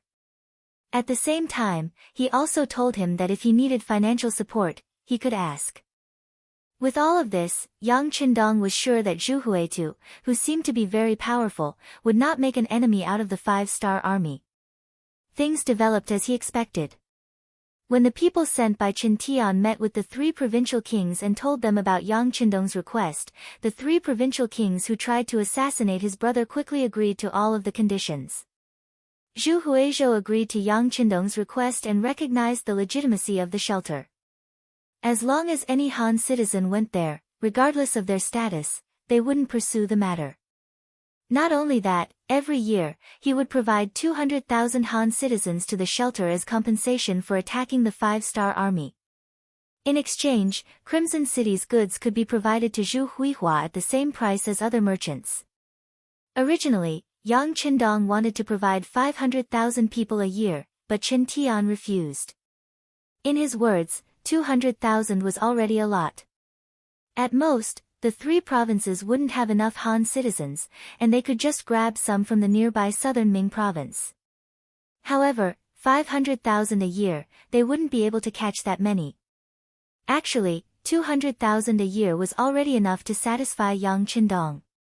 Originally, he was just asking for an exorbitant price, waiting for the other party to bargain. Giving 30 to 50,000 people a year was already what he had expected. Now, 200,000 a year was already a pleasant surprise. Not long after, the southern Ming Emperor Zhu Qizhen also agreed. After discussing with the court officials, they finally agreed to sell the silk, tea leaves, and porcelain to the five-star army. This was something that couldn't be helped. Many areas in the south of the southern Ming Empire had already been occupied by the five-star army. If they didn't agree, they wouldn't be able to sell these things for money. As for those skilled workers, since when did the great Ming Empire value craftsmen? If they were gone, they could just nurture them again. Thus, they all agreed. The negotiations with the two sides went very smoothly, reaching Yang Qindong's expectations. After the negotiations were completed, Yang Qindong knew that he had to leave this place. Even Linchin City and Siming residence had to be given up. These were the bargaining chips in the negotiations. Retreat. Since he had achieved his goal, Yang Qindong gave the order to retreat. Hundreds of thousands of five-star army escorted the 40,000 prisoners out of Linchin City. At this time, the battle ended and everything returned to normal. However, any smart person could tell that this wasn't the end. Once the two sides started fighting again, they wouldn't stop until one side was dead. The five-star army finally retreated, leaving behind Linchin City and Siming residence. At the same time, Zhu Huiying also left behind two opponents, Everlasting Victory Princess and Shiping King's army. Everlasting Victory Princess didn't need to be mentioned. When Zhu Huiying made his move, he didn't plan to let this sister go. As for Shiping King, he was originally the king of Yunnan. Now that the three provincial kings wanted to replace him, how could he agree? Of course, he had to find some trouble. Zhu Qizhen didn't think highly of the three provincial kings, but he had to agree to reduce internal friction. Now that Shiping King was willing to fight with Zhu Huiying, he was happy to see it happen. He didn't say anything and just let them fight. After Yang Qindong left southern Ming's territory, he didn't pay attention to it anymore. Yang Xie's territory was so big that there were too many things for him to worry about. For example, there was a piece of information in front of him about the Baiming army. The telegram was sent by the commander of the First Army, Tiger's Man. It only said one thing. The Baiming army had a 50,000-man cavalry. They were all soldiers from the Liaodong region and were nicknamed the Liaodong Iron Cavalry. Under the leadership of General Fang Dingshan, they were training in the grasslands. They constantly clashed with the small Mongolian tribes and sometimes provoked Yeshen in Walla. They won and lost. According to Tiger's Man's telegram, the 50,000-man Liaodong Iron Cavalry followed the policy of training soldiers through battles. Fang Dingshan used to be the commander of Zhu Qiyu's imperial bodyguards.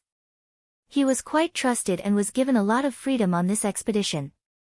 Since their appearance, the Baiming army's banner became famous in the grasslands and had a certain amount of influence.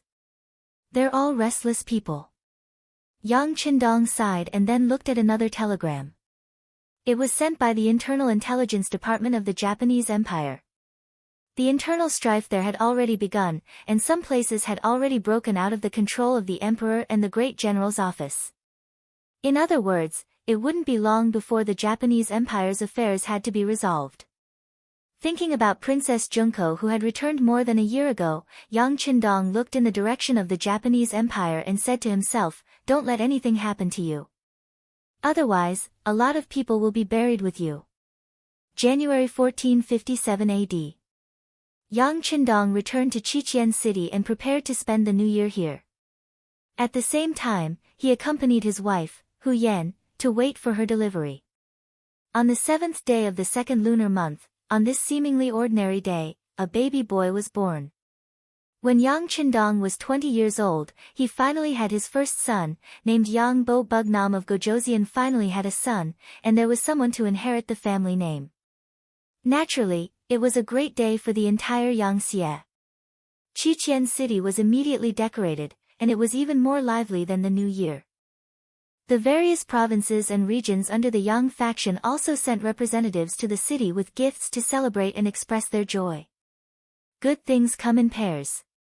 On the third day after Yang Bo was born, King Abu Burkle of the Great F country announced his surrender in Cotton Orchid Island. After more than half a year of siege, the city was already in chaos. Originally, Abu Burkle wanted to continue supporting because he still had soldiers and food in his hands. However, the people had already had enough of these days of fear. Under the instigation of the intelligence department in the city, they rushed into the city and surrounded the palace. The power of the people was great, especially when it came to their own safety. Often, they could exert unimaginable power. Facing the flood of people, the soldiers of the Great F country did not stop them. In the end, Abu Burkle was captured. The city gate was opened and he was sent to the cold front navy that surrounded the city. With the capture of Abu Burkle, the fall of the Great F country was announced, and the entire Luzon Island was unified. At this point, the Great F country and the original Sulu country were all under Yangtze's control.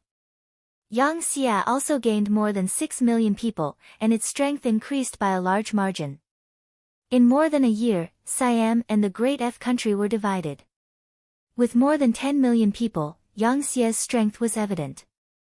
However, this time, Yang Qindong only moved the 6 million people in Siam's current Thai province. Half of the 3 million people were moved to other provinces. The 6 million people in Luzon Island were not moved. They were reserved for the next move to the Japanese Empire. At that time, 5 million people would be sent to the Japanese Empire. Yes, Yang Qindong had raised his butcher's knife. The next target of his plan was the Japanese Empire. The reason why he said it was a plan was because Yang Qindong could not guarantee that there would not be other accidents. For example, the sudden appearance of the 50,000 Liaodong Iron Cavalry in Baiming was an accident. According to the report of the new army commander, Tiger's Mane, this iron cavalry was very arrogant on the grassland. Not only did they have the opportunity to clash with the Walla Iron Cavalry, but they also occasionally encountered caravans that traded with the first city. Although they could not kill and rob, they still had to pay for the passage. Chapter 1067. Perhaps it was because the Liaodong Iron Cavalry was short of money, or perhaps they didn't want to provoke a powerful existence like the 5-star army right away. But even if they didn't kill anyone, they just wanted money, which made some caravans that cooperated with the first city suffer. During this time, many merchants came to the door and complained to Tiger's Man. According to them, they would rather give the money to the 5-star army than to the Liaodong Iron Cavalry. The appearance of the Liaodong Iron Cavalry greatly changed many people's view of Baiming. Is this still the army of the great Ming dynasty? Why are they so barbaric? How are they different from the bandits on the grassland? Are they still the grass-eating Han Chinese? Previously, there was the 5-star army, and now there was Baiming's Liaodong Iron Cavalry. What changed them? For this matter, Tiger's man sent a telegram to Yang Qindong more than once, asking if he wanted to attack them. After all, one mountain couldn't accommodate 2 tigers. It was enough to have the 5-star army on the grassland. Yang Qindong suppressed Tiger's man's intention to attack. He now had a target to conquer, the Japanese Empire. This was a country with a population of more than 10 million people. If he wanted to conquer them, the preparation work must be very thorough. The people of the Japanese Empire were very fertile. This could be seen from their names, such as Dairo, Ero, Saburo. There were even 7 and 8 Dairo. This might have something to do with the environment they lived in and their development over the years. It was very easy for each region to be independent. Sometimes, even 2 counties that were very close to each other would see each other as fire and water and would fight with each other. At that time, whoever had more people would often have the advantage. For a country with such a large population, Yang Qindong must be well prepared. He couldn't afford to be distracted. Not to mention that in his heart, it was difficult to divide the world into 2 for a long time, and the tripartite balance was the most stable. The existence of Baiming, Southern Ming, and himself was the tripartite balance, which could ensure that any side would have to be wary of the other side when they attacked. While rejecting Tiger's man's idea of attacking on the grassland, he also asked him to prepare the new army that had been formed for a year to be transferred to North Korea. In addition to preparing for an attack on the Japanese Empire, Yang Qindong also called the city lord Yu Qian and other important people in the palace to discuss the introduction of paper money. The introduction of paper money was not Yang Qindong's creation. At the beginning of the Ming dynasty, Zhu Yuanzhang implemented the paper money policy and issued the Ming dynasty's precious banknotes and copper coins. However, the great Ming dynasty's banknotes did not have a limit and there was no reserve, which quickly led to inflation. Now, the great Ming dynasty's banknotes were restricted in the market. Although they were still circulating, their purchasing power was very limited. Especially after the sudden rise of Yang Qindong, regardless of whether it was the Northern Ming or the Southern Ming, in order to achieve their goals, they vigorously printed the Great Ming banknote, which directly caused the market to become chaotic. At the same time, this item depreciated even more, and there were very few people who recognized it. With this example, Yang Qindong obviously wouldn't let the same mistake happen to him. This time, not only did he want the paper money to be successful, but it also had to be strong for a long time. For this, he ordered people to vigorously develop the gold mines found on the island of Dufei as reserves.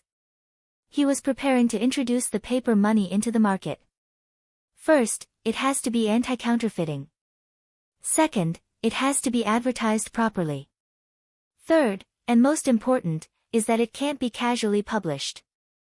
The amount of reserves can only be printed to achieve the same value as gold and silver, Yang Qindong said to City Lord Yu Qian and the people in charge of the Yang family's bank with a serious expression. After all, the circulation of gold and silver was a bit too costly. In the long run, the people who would suffer losses would be the country and the people. It could be said that the paper money was a very necessary thing. After handing over the issue of the paper money to professionals, Yang Qindong started to mobilize the troops. This time, he was preparing to deal with the Japanese Empire. He was preparing to bring 150,000 soldiers. This could be said to be the largest number of soldiers he had ever brought. Among them, the 1st Cavalry Division was already making preparations to be mobilized. There was also the 1st Cavalry Division that must be brought along. This was a very elite force. With them, many things would be done with half the effort. Then there was the C-4th Division, the C-5th Division, the 1st Reserve Division, the 1st Division, the 2nd Division, and the 3rd Division. In total, there were close to 150,000 people. Not only were the troops ready to assemble in North Korea, Yang Qindong was also preparing 6 million people to go to the Japanese Empire. For example, Luzon Island had to prepare 5 million people, and even the provinces and regions had to prepare 1 million people. This was the preparation to uproot the entire country. At the same time, Yang Qindong took the opportunity to inspect some of the important industries in Chichen City. Yang Qindong paid special attention to the munitions factory. 2 years ago, he had brought out a Type 99 tank from the warehouse and placed it in the factory. Now that so much time had passed, he wanted to know how the imitation work was going. Imitation was one of Yang Xie's main policies for industrial development. First, there would be a finished product and a method. Then, he would try to learn how to do it. Only then would he be able to walk his own path. It was just like how many products and firearms were made. The Han people, who had 5,000 years of history, had never lacked intelligent people. However, this time, Yang Qindong was somewhat disappointed. There was simply too much information and knowledge involved in the creation of a tank.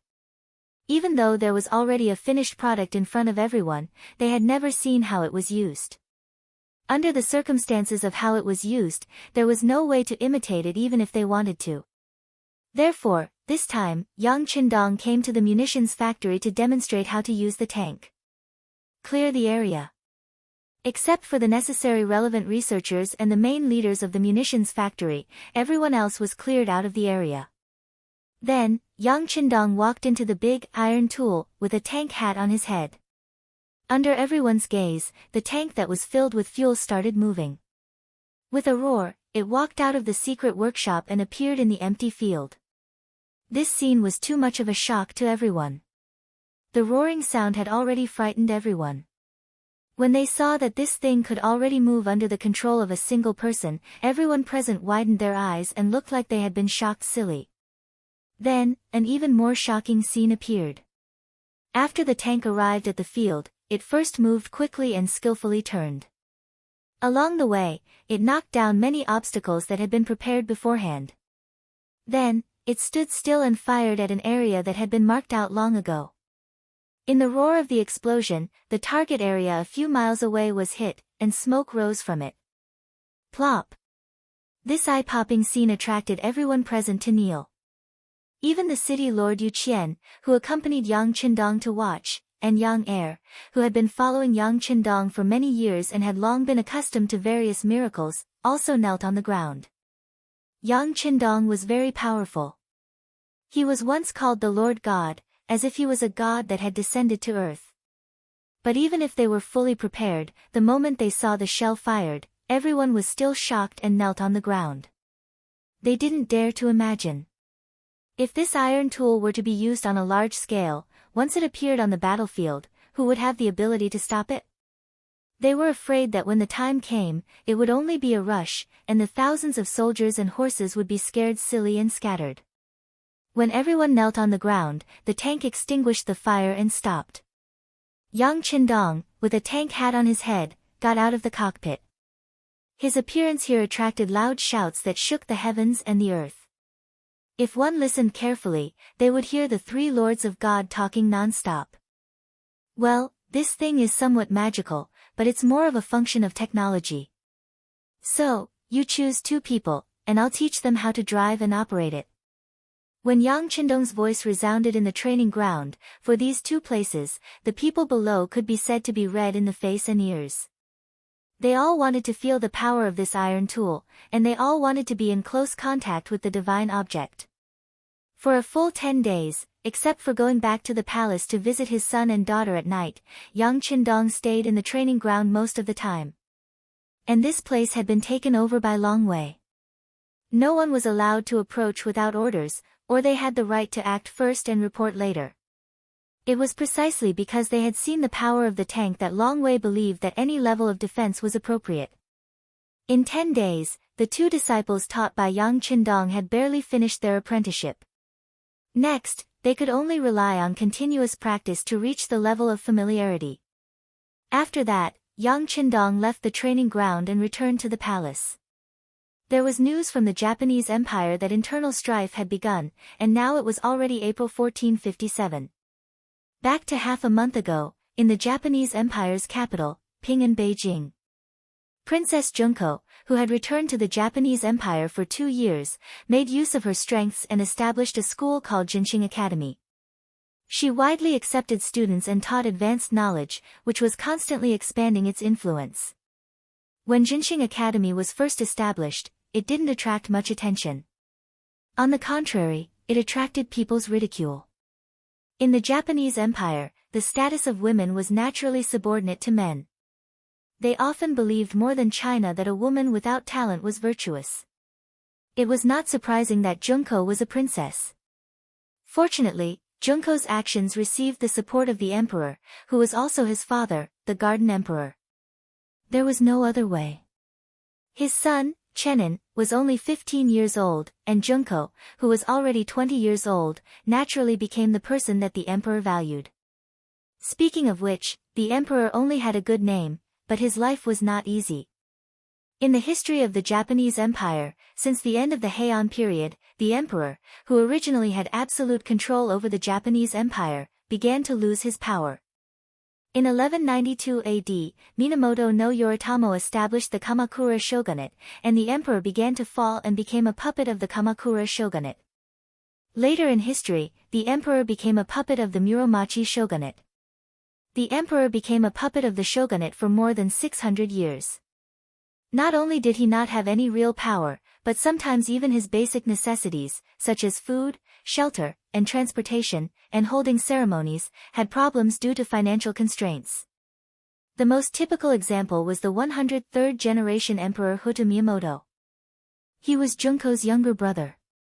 Chapter 1068. Emperor Hotta was born in 1442 AD. His name was Qing Ren, and he was the eldest son of the 102nd emperor of the Chrysanthemum dynasty. His mother was the queen of the emperor of the Chrysanthemum dynasty, Fujiwara. When Emperor Hotta was born, the situation of the imperial court in Kyoto was terrible. First, the real power was in the hands of the Shitachi shogunate, and the emperor was a puppet. Second, the national treasury could not make ends meet, and it was not even enough to pay the salaries of the imperial court officials, let alone meet the expenses of the imperial court. Therefore, even though Emperor Hotta was born in the imperial court, he sometimes did not even have enough food and clothing. Even the wedding ceremony of marrying Princess Tingtian was held hastily. In history, the emperor of the Chrysanthemum dynasty abdicated and became the supreme emperor. The 22-year-old Emperor Hotta inherited the throne and became the 103rd emperor of the Chrysanthemum dynasty. Princess Tingtian then became the empress. However, due to the tight financial situation, the imperial court in Kyoto held a very shabby ceremony to save money. Even after he died, because he did not have the money to bury him, his corpse was frozen in the imperial palace for 2 months. Some officials had to raise money to bury him. From this situation, one could imagine the status of the emperor. This was the main reason why they were willing to spend a lot of money to buy the cannons from the 5-star army.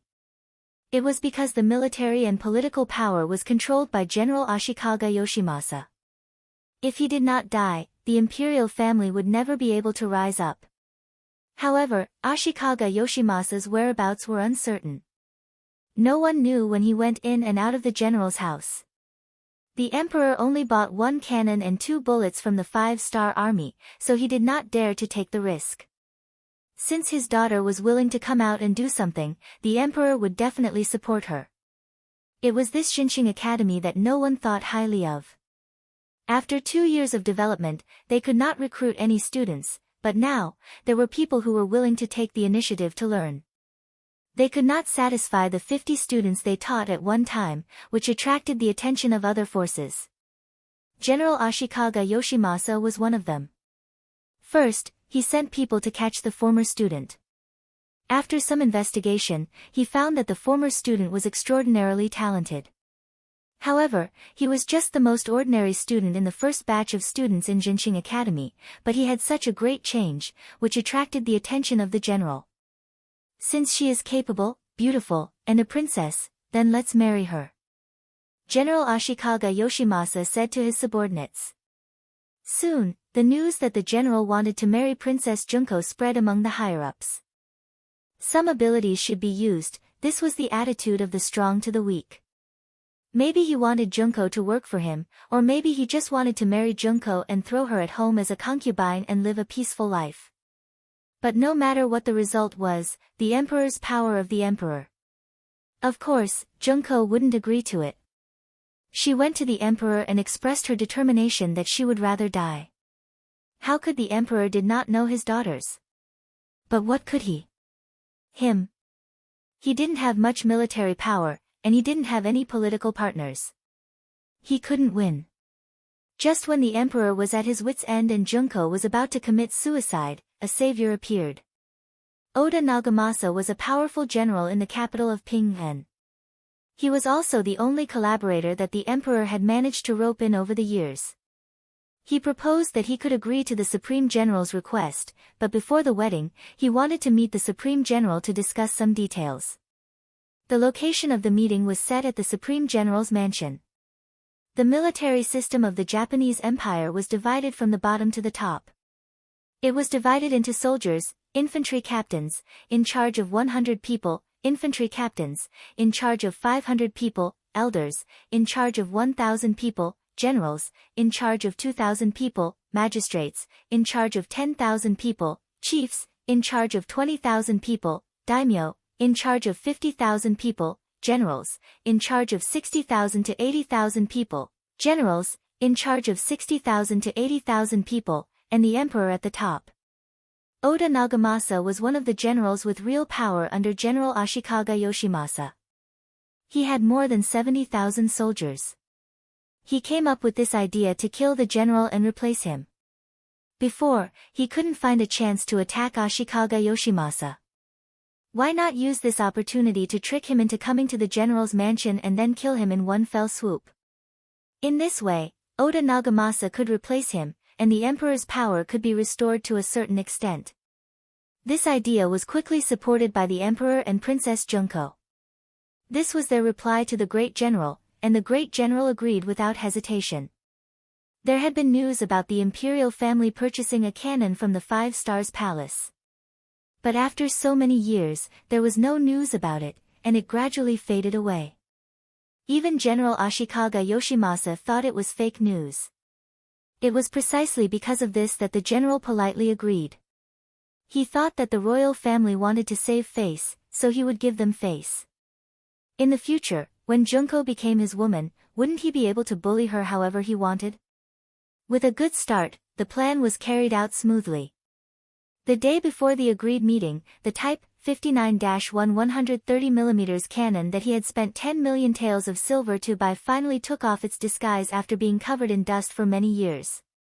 Furthermore, the only 2 cannonballs were also taken out. In order to ensure that nothing would go wrong, after the first shot was fired, the second shot had to be promptly followed up. The 5-star army had already adjusted the target, and the target was the general's mansion.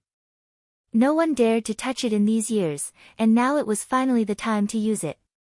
This matter made the emperor, Junko, and Oda Nagamasa become very excited.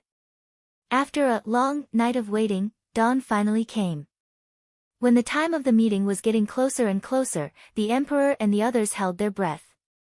They were about to witness a miracle, a scene that changed history. At 9:00 in the morning, the 2 sides agreed to meet at the general's mansion. The shell was put into the Type 59-1 130mm cannon, and then a deafening sound was heard. The shell arc across the sky went straight into the general's mansion, causing a shocking feeling like an earthquake. It hit. The soldiers of the Japanese Empire who fired the cannon shouted excitedly. "Isn't there still one more shell? Fire it again." General Oda Nagamasa said excitedly. He was afraid that Ashikaga Yoshimasa wouldn't die. He didn't believe that the general wouldn't die after firing 2 shells. Under the attack of the 2 powerful cannons, the entire general's mansion was covered. Even if the area of the mansion was not small, more than 70% of the area was killed. Especially the main building was destroyed. As long as Ashikaga Yoshimasa stayed in the general's mansion, his fate was almost set in stone. In the imperial palace, you could even see the fire and smoke coming from the general's mansion. This scene made the emperor, Junko, and Oda Nagamasa very excited. They were shocked by the power of the cannons, and they were also excited that the situation in the Japanese Empire would soon change. The situation had indeed changed, but the General Ashikaga Yoshimasa didn't die. It wasn't because he was smart enough to see through everything. The problem lay with Oda Nagamasa. His most trusted deputy, Kayome Sakuki, suddenly betrayed him and told the supreme shogun about the plan. At the last moment, they escaped from the mansion and avoided a fatal disaster. When Oda Nagamasa heard the news, he saw the general's army outside the imperial palace. Fortunately, in order to celebrate the victory and successfully seize military power, Oda Nagamasa had transferred tens of thousands of his own soldiers to guard the palace. Now, they were finally put to good use. Hold on. At the same time, Oda Nagamasa was also preparing to break out of the imperial palace. In his view, even if Ashikaga Yoshimasa didn't die, Qing and Beijing wasn't a place where he could live for a long time. As for whether he needed to take the emperor and his family with him when he left. Don't be ridiculous, it was already difficult to protect himself, who would think about other things? Oda Nagamasa wanted to escape. Once he left, it could be imagined that the Supreme General's anger would definitely be vented on the emperor. If that was the case, although they might not die, it would be far worse and more painful than death. So, leaving the imperial palace was a must. General Oda, please take us with you. The emperor didn't care about his face and lowered his noble head. Yes. Oda Nagamasa wanted to refuse. But Princess Junko said, General, I have a very good relationship with the leader of the 5-star army. As long as you can take us away, I will send someone to contact them and ask for their support to deal with Ashikaga Yoshimasa. By the way, the leader is my teacher. As if she was afraid that Oda Nagamasa would refuse, Junko added a master and apprentice as a bargaining chip. Everyone in the Japanese Empire knew that the Han people attached great importance to the relationship between master and apprentice. This sentence made Oda Nagamasa, who was about to refuse, change his attitude. He could indeed escape and even take the emperor's family with him. However, if he did so, he would only draw the great general's anger onto himself. With his 70,000 soldiers, there was no way he could stop the great general. So, he wanted to keep the emperor and his family to attract the general's attention and anger. But at the same time, he knew even more clearly that even if he managed to escape this time, it would be impossible for him to regain his power. It was even very likely that he would become an existence that everyone wanted to kill. He had no idea how long he could last. But now it was completely different. If he could get the help of the 5-star army, the situation would be reversed. If you don't believe it, just look at the power of the 2 cannons. Oda Nagamasa's eyes rolled for a moment. He originally wanted to say sorry, but now he said, yes, the emperor's safety is more important than anything else. I will take you away. Chapter 1069. Later, when the great general's soldiers entered the palace, they had already disappeared. Only the 59-1 130mm cannon that was still a little warm could be seen at the back of the palace. Take care of this thing, this is the evidence that the 5-star army wants to persecute this great general. I will go back and ask them for an explanation. Great General Ashikaga Yoshimasa's face flashed with anger. There were often ships of the 5-star army near the Wa Island. Usually, they also exchanged business, so their relationship was quite good. But this time, they wanted to use other people's hands to take his life. This was something he couldn't tolerate. He decided to take advantage of this matter and blackmail the 5-star army. It was clear that the navy of the Japanese Empire also had some strength. Ashikaga Yoshimasa was obviously too arrogant, he thought that the 5-star army would be afraid of him. But he didn't know that at this moment, the 5-star army was mobilizing. The source of all the information came from the head of the security bureau in the Japanese Empire. He said that a civil war was imminent and that they should be prepared. Before the new year, Yang Qindong received the information that the internal relations of the Japanese Empire were tense, and some places had already had internal strife. Since then, he had been making all kinds of preparations. Yang Xie's powerful machine began to move, the soldiers, provisions, and people who wanted to migrate were all moving. Now that there was finally definite news, how could he let go of such an opportunity? Although Yang Qindong didn't know if the emperor's faction would kill the general the day before, in his opinion, no matter who won or lost, it would be beneficial to him. This was a move he was going to make. Ashikaga Yoshimasa took the emperor and some of his confidants and left Ping and Beijing. As he wished, Junko sent her trusted Kobayashi, who was her bodyguard when she was in the Great Ming Dynasty. She asked him to leave the army and get a ship to the nearby North Korea to report to the Five-Star Army for help. After doing this, she followed her imperial father, the empress, her younger brother, and other members of the imperial family to the south under the protection of Oda Nagamasa, and entered the Shanin Road's Onion area. Shaolin found a boat by the sea and came to North Korea. It was already more than 10 days later when he reported to Yang Qindong.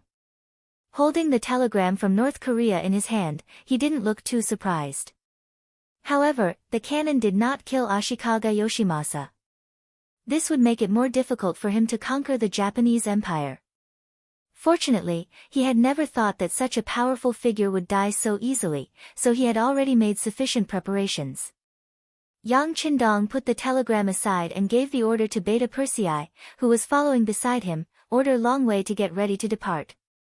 We'll sail to Korea in 2 days.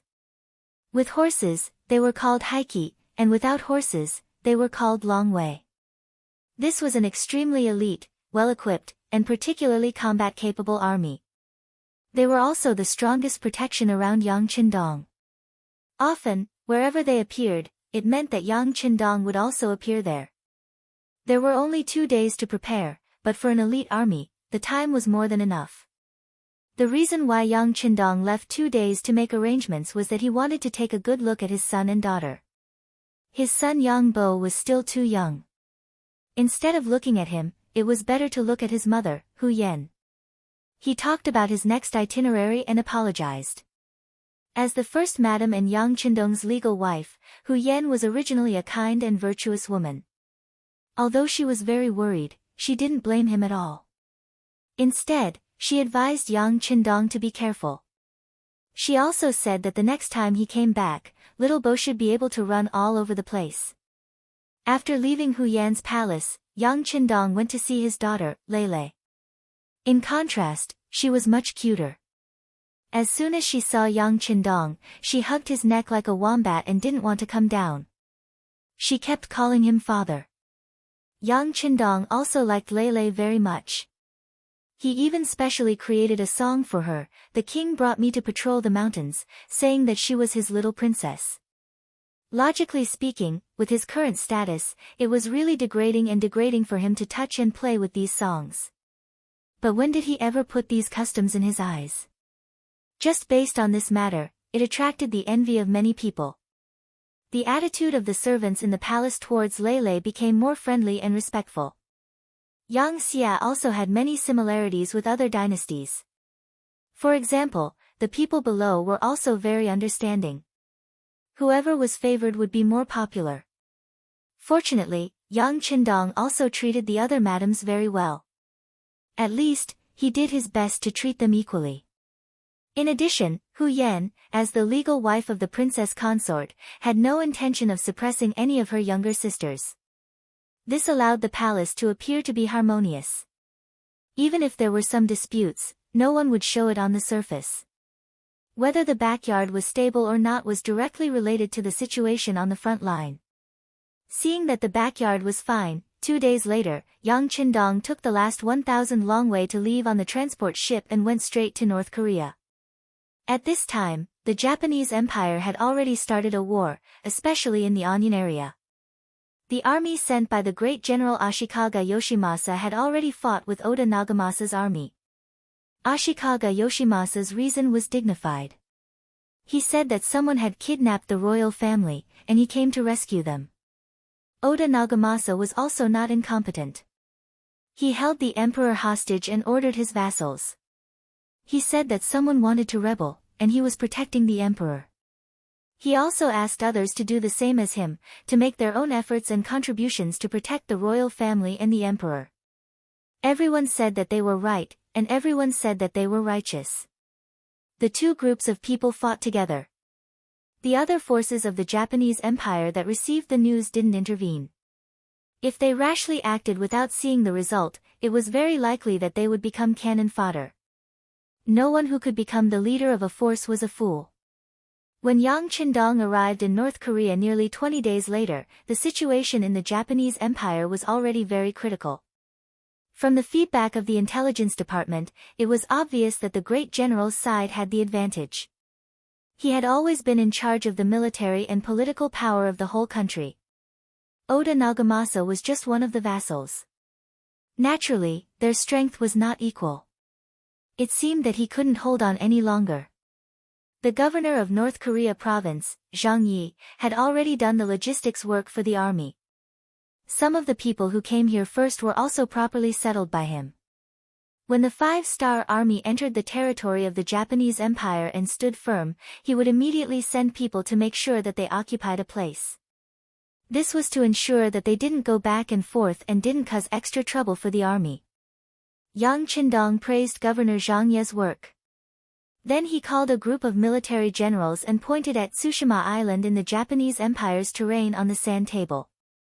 He said, "This will be our primary target. Commander Su, I will give this task to your army. Is there any problem?" "I promise to complete the task." The new army's commander, Su He, stood at attention and replied confidently. The new army was an army that had just been established. However, it had been more than a year since the establishment of the army. The personnel structure was already very complete. Especially the commander, Su He, who was originally a general.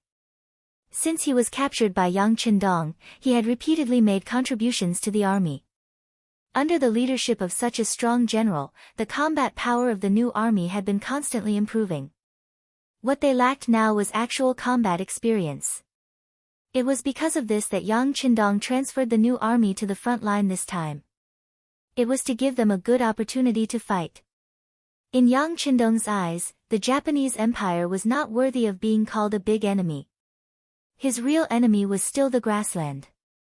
So he took the position of the vanguard, which made the other division commanders envious. However, they were just envious. No one dared to disobey the orders of the sixth young master. Besides, the Japanese Empire was also one of the big countries. If they wanted to completely occupy this place, they would have to fight a lot of battles. Everyone was ready to fight. After the order was issued, 2 hours after the meeting, a large number of ships belonging to the five-star army began to set off. They set off from Pusan, the southernmost part of North Korea, and went straight to Tsushima Island, which was hundreds of nautical miles away. Tsushima Island belonged to the West Hokkaido area of the Japanese Empire. The chief in charge of guarding this place was called Fukushima Nagashi. He had 20,000 soldiers and nearly 100 warships in his hands. It was a well-known force. Because they fought by the sea all year round, this army was very mobile. If they couldn't win, they could just board the ship and escape to the sea. With this, even the orders of the Supreme General Ashikaga Yoshimasa were not completely effective here. Fukushima Nagashi was also paying attention to the Battle of Anyun, but in his view, it was just an internal strife for benefits. To put it bluntly, it was a dog-eat-dog fight. No matter who won in the end, it had nothing to do with him. So during this period of time, his days were very leisurely, and he was just a good spectator watching the show. Suddenly, one day, a large number of naval forces flying the flag of the five-star army appeared around Tsushima Island. As soon as they appeared, they surrounded the island in all directions, not leaving a single gap. This situation really scared the Fukushima chief, who had been on the battlefield for a long time. The ones surrounding the island were the C4 and C5 divisions responsible for transporting the new army soldiers. In their eyes, their navy would play a big role in attacking the Japanese Empire. Just like now, no matter who was the vanguard, in the end, the navy would be the first to act. Fire the cannons. The two Cold Front Division commanders gave the order almost at the same time. Hundreds of cannons installed in the ships were fired at the Japanese Empire's ships. There were less than 100 ships, facing the attack of two elite Cold Front Division commanders. There was no way they could resist. As the ships of the Japanese Empire were sunk or hit, the remaining ships of the Japanese Empire quickly retreated, heading towards the depths of Tsushima Island. Ha, it's up to our new army now.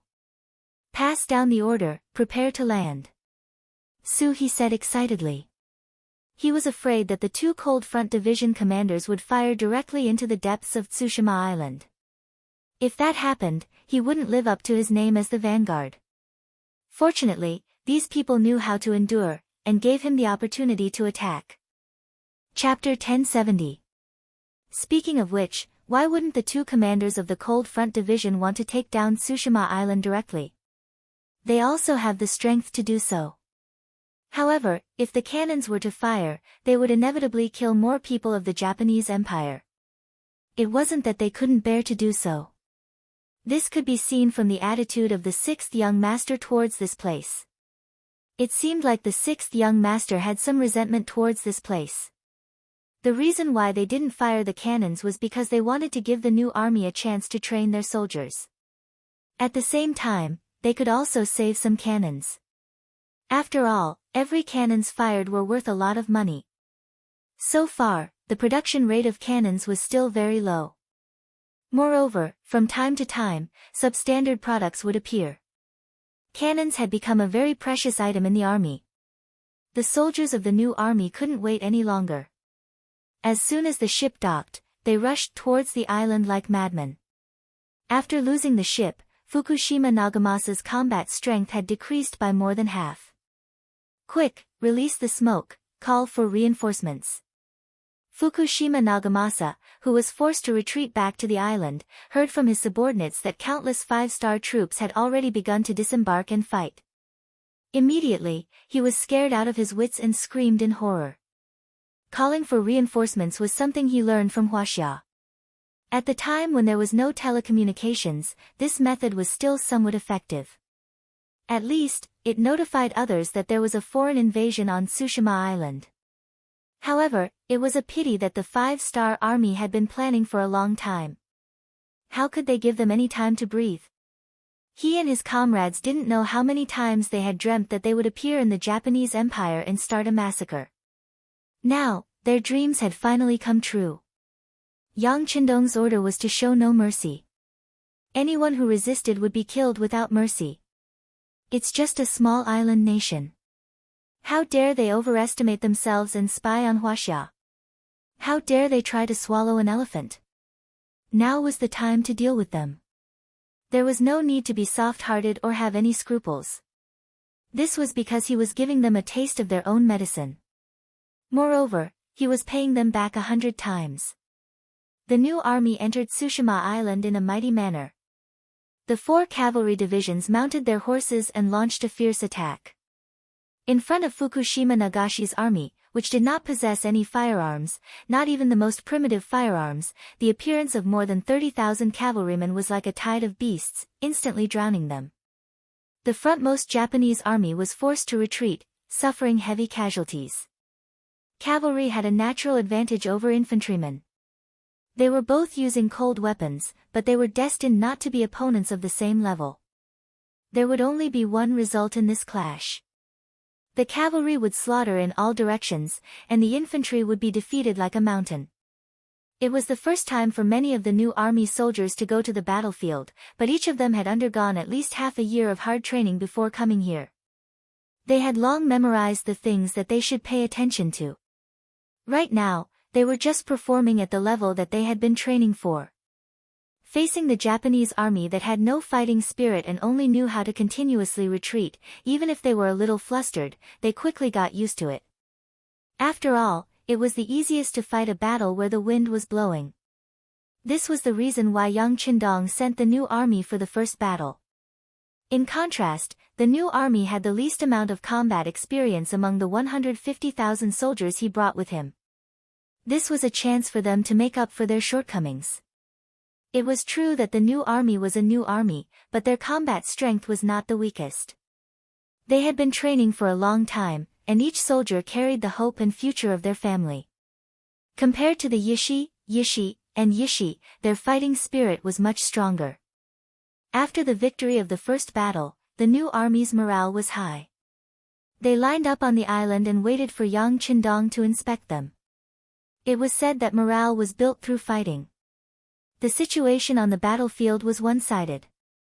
The new Third Army had only won a big victory, but it was as if they had been reborn.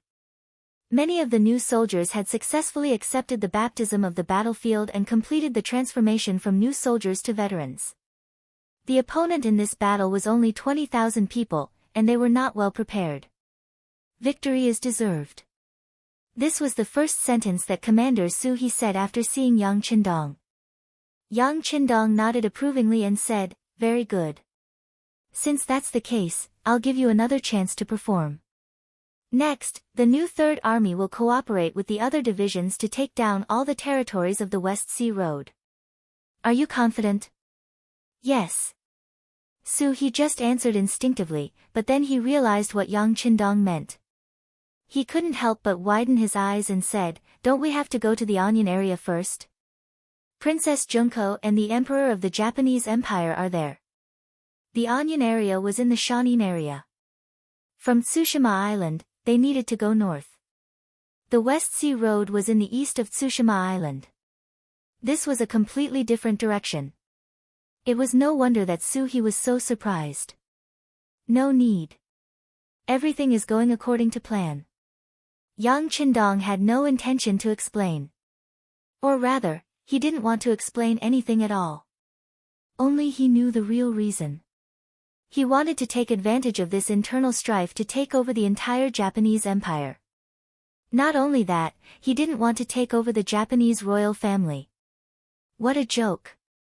He was going to rule this place in the future. If he left the royal family behind, wouldn't he be tying his hands and feet? Although he could keep the king like the other destroyed forces and countries, he didn't have such thoughts about one nation at all. He hoped that these people would die as soon as possible, so that it would be easier for him to carry out some of his work and plans in one nation. These were just selfish motives. It wasn't something that could be shown in public. On the surface, he had enough reasons. That was, Oda Nagamasa's troops in the Onion area couldn't hold on under the attack of Ashikaga Yoshimasa's army. Even if the 5-star army rushed over at full speed, it would still be too late. Since that was the case, it was better to take over the West Sea Road first and let the 5-star army gain a firm foothold. With enough reasons, and the plan was proposed by Yang Qindong, how could the other generals have any objections? What they wanted was nothing more than military exploits and killing enemies on the battlefield to temper themselves. As for where to attack first and where to attack later, they just needed to follow orders. Therefore, after the first battle of capturing Tsushima Island, the 5-star army didn't go north as some of the so-called military strategists of the Japanese Empire expected. Instead, they suddenly went east and entered West Sea Road. Not only did this greatly surprise some people, but it also caught the Japanese army by surprise. Onion area. Ashikaga Yoshimasa was facing the tenacious resistance of Oda Nagamasa. In addition, he received the news that the 5-star army suddenly launched an attack on Tsushima Island. He felt that something bad was going to happen, so he accelerated the attack. In the name of the Supreme General, he mobilized troops from all over the country to launch a fierce siege. For a time, Oda Nagamasa's troops suffered heavy losses and were in imminent danger. Junko was in a small courtyard assigned to her, and her face was full of anxiety. She also heard the news that the 5-star army appeared on Tsushima Island. She wasn't angry about the sudden invasion of an alien race. Instead, she was somewhat happy. According to the time, Kobayashi should have just arrived in North Korea not long ago. Didn't this mean that he still had her in his heart? While she was happy in her heart, she was also worried. Junko didn't know if he could really save her. After all, from the current situation, this place was already very dangerous. Once Ashikaga Yoshimasa attacked this place first, she, the emperor, empress, and her brother would be forced to become hostages. They might even have to live a life worse than before. At that time, even if he wanted to attack, he should have some scruples. Junko had to say that she was thinking too much. You Japanese Empire people are holding your own emperor to threaten who? Yang Qindong is just an outsider, why would he be afraid of such a threat? Once a woman fell in love, her IQ would also drop.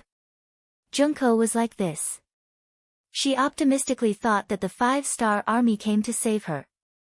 While she was looking forward to it, another woman appeared beside her, temporarily breaking this unrealistic idea. Princess. The woman who appeared beside Junko was good-looking, especially with a very graceful figure. Yoshiko, why are you here? Junko looked at the woman who came to her side and asked with a smile. She knew this woman. Her name was Yoshiko, and she was a geisha in the royal family. With her good dancing and perfect figure, she attracted the emperor's interest. After being introduced to her, she was specially invited to the palace. Because they were about the same age, they quickly became familiar with each other. Many times, Junko even thought that she and Yoshiko had more in common, which also made the relationship between the two sides much closer. Usually, Yoshiko would find time to chat with Junko. Although one was a princess, and the other was a geisha, the current royal family was so weak that there was no particularly obvious concept of hierarchy, so the two sides talked happily. Seeing Yoshiko appear, Junko thought that she was afraid and wanted to talk to her to reduce her fear. So after greeting her, Junko said with a smile, well, you don't have to worry. This princess tells you that the 5-star army is here, and I believe that it won't take long for them to arrive here. At that time, we will be safe. Seeing Junko's yearning look, Yoshiko interrupted her fantasy and said in fluent Japanese, I'm afraid that the 5-star army won't be able to save the princess. Wait, what are you saying? Junko looked at the usually petite Yoshiko who suddenly said such words, and her tone was so confident. For a moment, Junko was stunned and asked as if she didn't know Yoshiko. I said that the 5-star army won't be able to save the princess. Yoshiko opened her mouth again. But this time, she didn't say it in Japanese, but in very standard Chinese. Junko's face was full of surprise, and she pointed at Yoshiko and said, You. How can you speak Chinese? Chapter 1071. In the Japanese Empire, although it could be said that they were separated from the Han people, Qin Shi Huang sent Su Fu to bring 500 boys and girls to Japan, and that was how the Japanese Empire came to be. This saying was not only in the Ming dynasty, but also in the Japanese Empire. However, there were very few people in the Japanese Empire who could speak Chinese. After all, this was an island country, and without many opportunities to interact with the outside world, this foreign language was really not very useful. That was why Junko was so surprised. In fact, after she returned to the country, other than the captain of the guards, Kobayashi, this was the first person who spoke Chinese to her. Junko was still surprised, and Tomiko opened her mouth again. Because I am a Han person, I can naturally speak Chinese. Not only that, but I was also sent by the 6th young master to protect the princess. Oh, by the way, this is a token, I believe the princess will believe me when she sees it. Tomiko took out a portrait, and it was a portrait of Junko, and it was Junko wearing a Ming dynasty uniform. Judging from the clothes she was wearing, it should be the clothes and appearance she wore when she was studying in the Yang Family Academy. Looking at the portrait in her hand, it seemed as if she was thinking of the happy times she had in the Yang Family Academy. It was impossible for someone without that kind of experience to draw such a picture. Junko raised her head again. At this moment, she already believed that Tomiko was sent by him, but she was still a little curious about the purpose of Tomiko's appearance.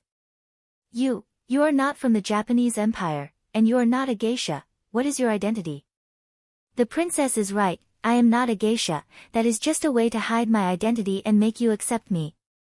My real identity is the intelligence director of the CIA stationed in the Japanese Empire. As for the name Tomiko, it sounds very nice, I like it very much. When it was time to show her cards, Tomiko said without hesitation. Revealing her identity was just the beginning, and it was just for the next plan. If she couldn't gain Junko's trust, it would be difficult to carry out the next many tasks. Tomiko's honesty won Junko's favor. More importantly, she knew that all the arrangements were made by Yang Qindong, which was enough to prove that he still cared about her. Especially when she thought that Tomiko's appearance meant that she and her father would be safer. She said happily, "Since that's the case, are you here to save you?" "Yes, the princess is right. But that's not entirely correct. I only want to save the princess, not all of you." Tomiko's expression returned to indifference, as if she had taken the lead from this moment on. "Save me? It's just me." "Yes." Tomiko nodded again. "That won't do. If you want to save them, you have to save my father, mother, and brother as well." Junko said stubbornly. "Impossible." Tomiko shook her head. "With my ability, I can only escape with the princess. As for the emperor, empress, and Prince Ren, Qin Ren, they will be fine. No matter who has the advantage in the end, their safety should be guaranteed. At most, the environment will be a little bad. But as long as the princess can see the sixth young master and ask for his permission, it is only a matter of time before they are saved." Tomiko had her own mission, and now that she was surrounded by enemies, she didn't have the ability to save more people. She was able to take Junko away because she had done a lot of preparation before, so she had the confidence to do so. Junko, who originally wanted to continue to refuse, fell into deep thought. Of course, she knew that Tomiko's words were reasonable, but she still couldn't bear to let her leave her father, mother, and brother like this. "Princess, as long as you stay by the sixth young master's side and urge him all the time, it will be possible for the 5-star army to complete the rescue mission. Otherwise, without help, who do you think will be so active?" Tomiko thought of Yang Qindong's instructions before she left, so she followed his words. This sentence finally had an effect. Yang Qindong knew Junko well, and Tomiko's words also had an effect, so Junko nodded and agreed. "Okay, I promise you, but I have to say goodbye to my father, mother, and brother." "Okay, but please be quick. Gongzi still has more than 2 hours, and we will leave here at night." Tomiko agreed. This was something she had prepared for a long time. With her understanding of Junko, some things must be done. Junko went to see her father, who was also the 102nd emperor of the Japanese Empire, Emperor Hirohito of the Garden. After seeing her father, Junko didn't hide anything and told him that Yang Qindong sent people to save her. "Father, you have suffered, but as long as you hold on for a while, I will definitely persuade him to send troops quickly and save you." Junko's words also frightened Emperor Hirohito. He didn't expect that he only stayed because he saw Tomiko's good dancing skills, and this coincidence was actually arranged by him in advance. He really didn't know what that person didn't know. Because of this, he also had a sense of fear. Once this kind of smart person had an idea about the Japanese Empire, would he allow him to continue to exist? He was already an obstacle on the other side's way. The best way to deal with an obstacle was to kick it aside, or even eliminate it directly. Since this Bugnam of Gojoseon of the Great Ming Dynasty had calculated everything, how could he not see this step? If so, wouldn't he be in danger? Emperor Hirohito really wanted to tell this matter to his daughter, but he still held back. Since his daughter liked that man very much, then he would let her obtain her own happiness. There were some words that would only hurt feelings if spoken out loud. And most importantly, with his daughter as a link, even if the Japanese Empire was heavily damaged by the 5-star army in the future, as a father, he could more or less benefit from it. Thinking of this, for his own benefit, Emperor Hirohito said, "Father can see that he likes you very much. Since that's the case, then be with him, and then use his power to promote the power of our emperor, and benefit the people of the Japanese Empire." Her father agreed, and he was still so supportive of her. Junko's face was filled with joy. "Yes, father, Junko promises you." When she said this, there was a trace of shyness on Junko's face, but she did not know that this was the last time she saw her father. Everything that happened after that was completely unexpected. When Yang Qindong received the news that the emperor of the harem was killed, he was also surprised. After all, Yang Qindong did not really want to kill this person, even if it was for Junko's sake. He just wanted to use this war to completely weaken the influence of the imperial family on the Japanese empire. Unlike the leaders of other occupied countries and regions, they would quietly hide people and tell others that they were dead, so as to cut off some people's thoughts, and let them live a peaceful life in private. But often, plans were not as fast as changes. Back to the present. With her father's consent and blessing, Junko quietly left the compound with Tomiko when it was dark. Tomiko had already prepared for all of this. First, she got 2 sets of men's clothes, and with the help of some things, the 2 beauties quickly became 2 middle-aged Japanese empire men. Then, under the cover of night and the protection of the CIA in the dark, they left the onion area.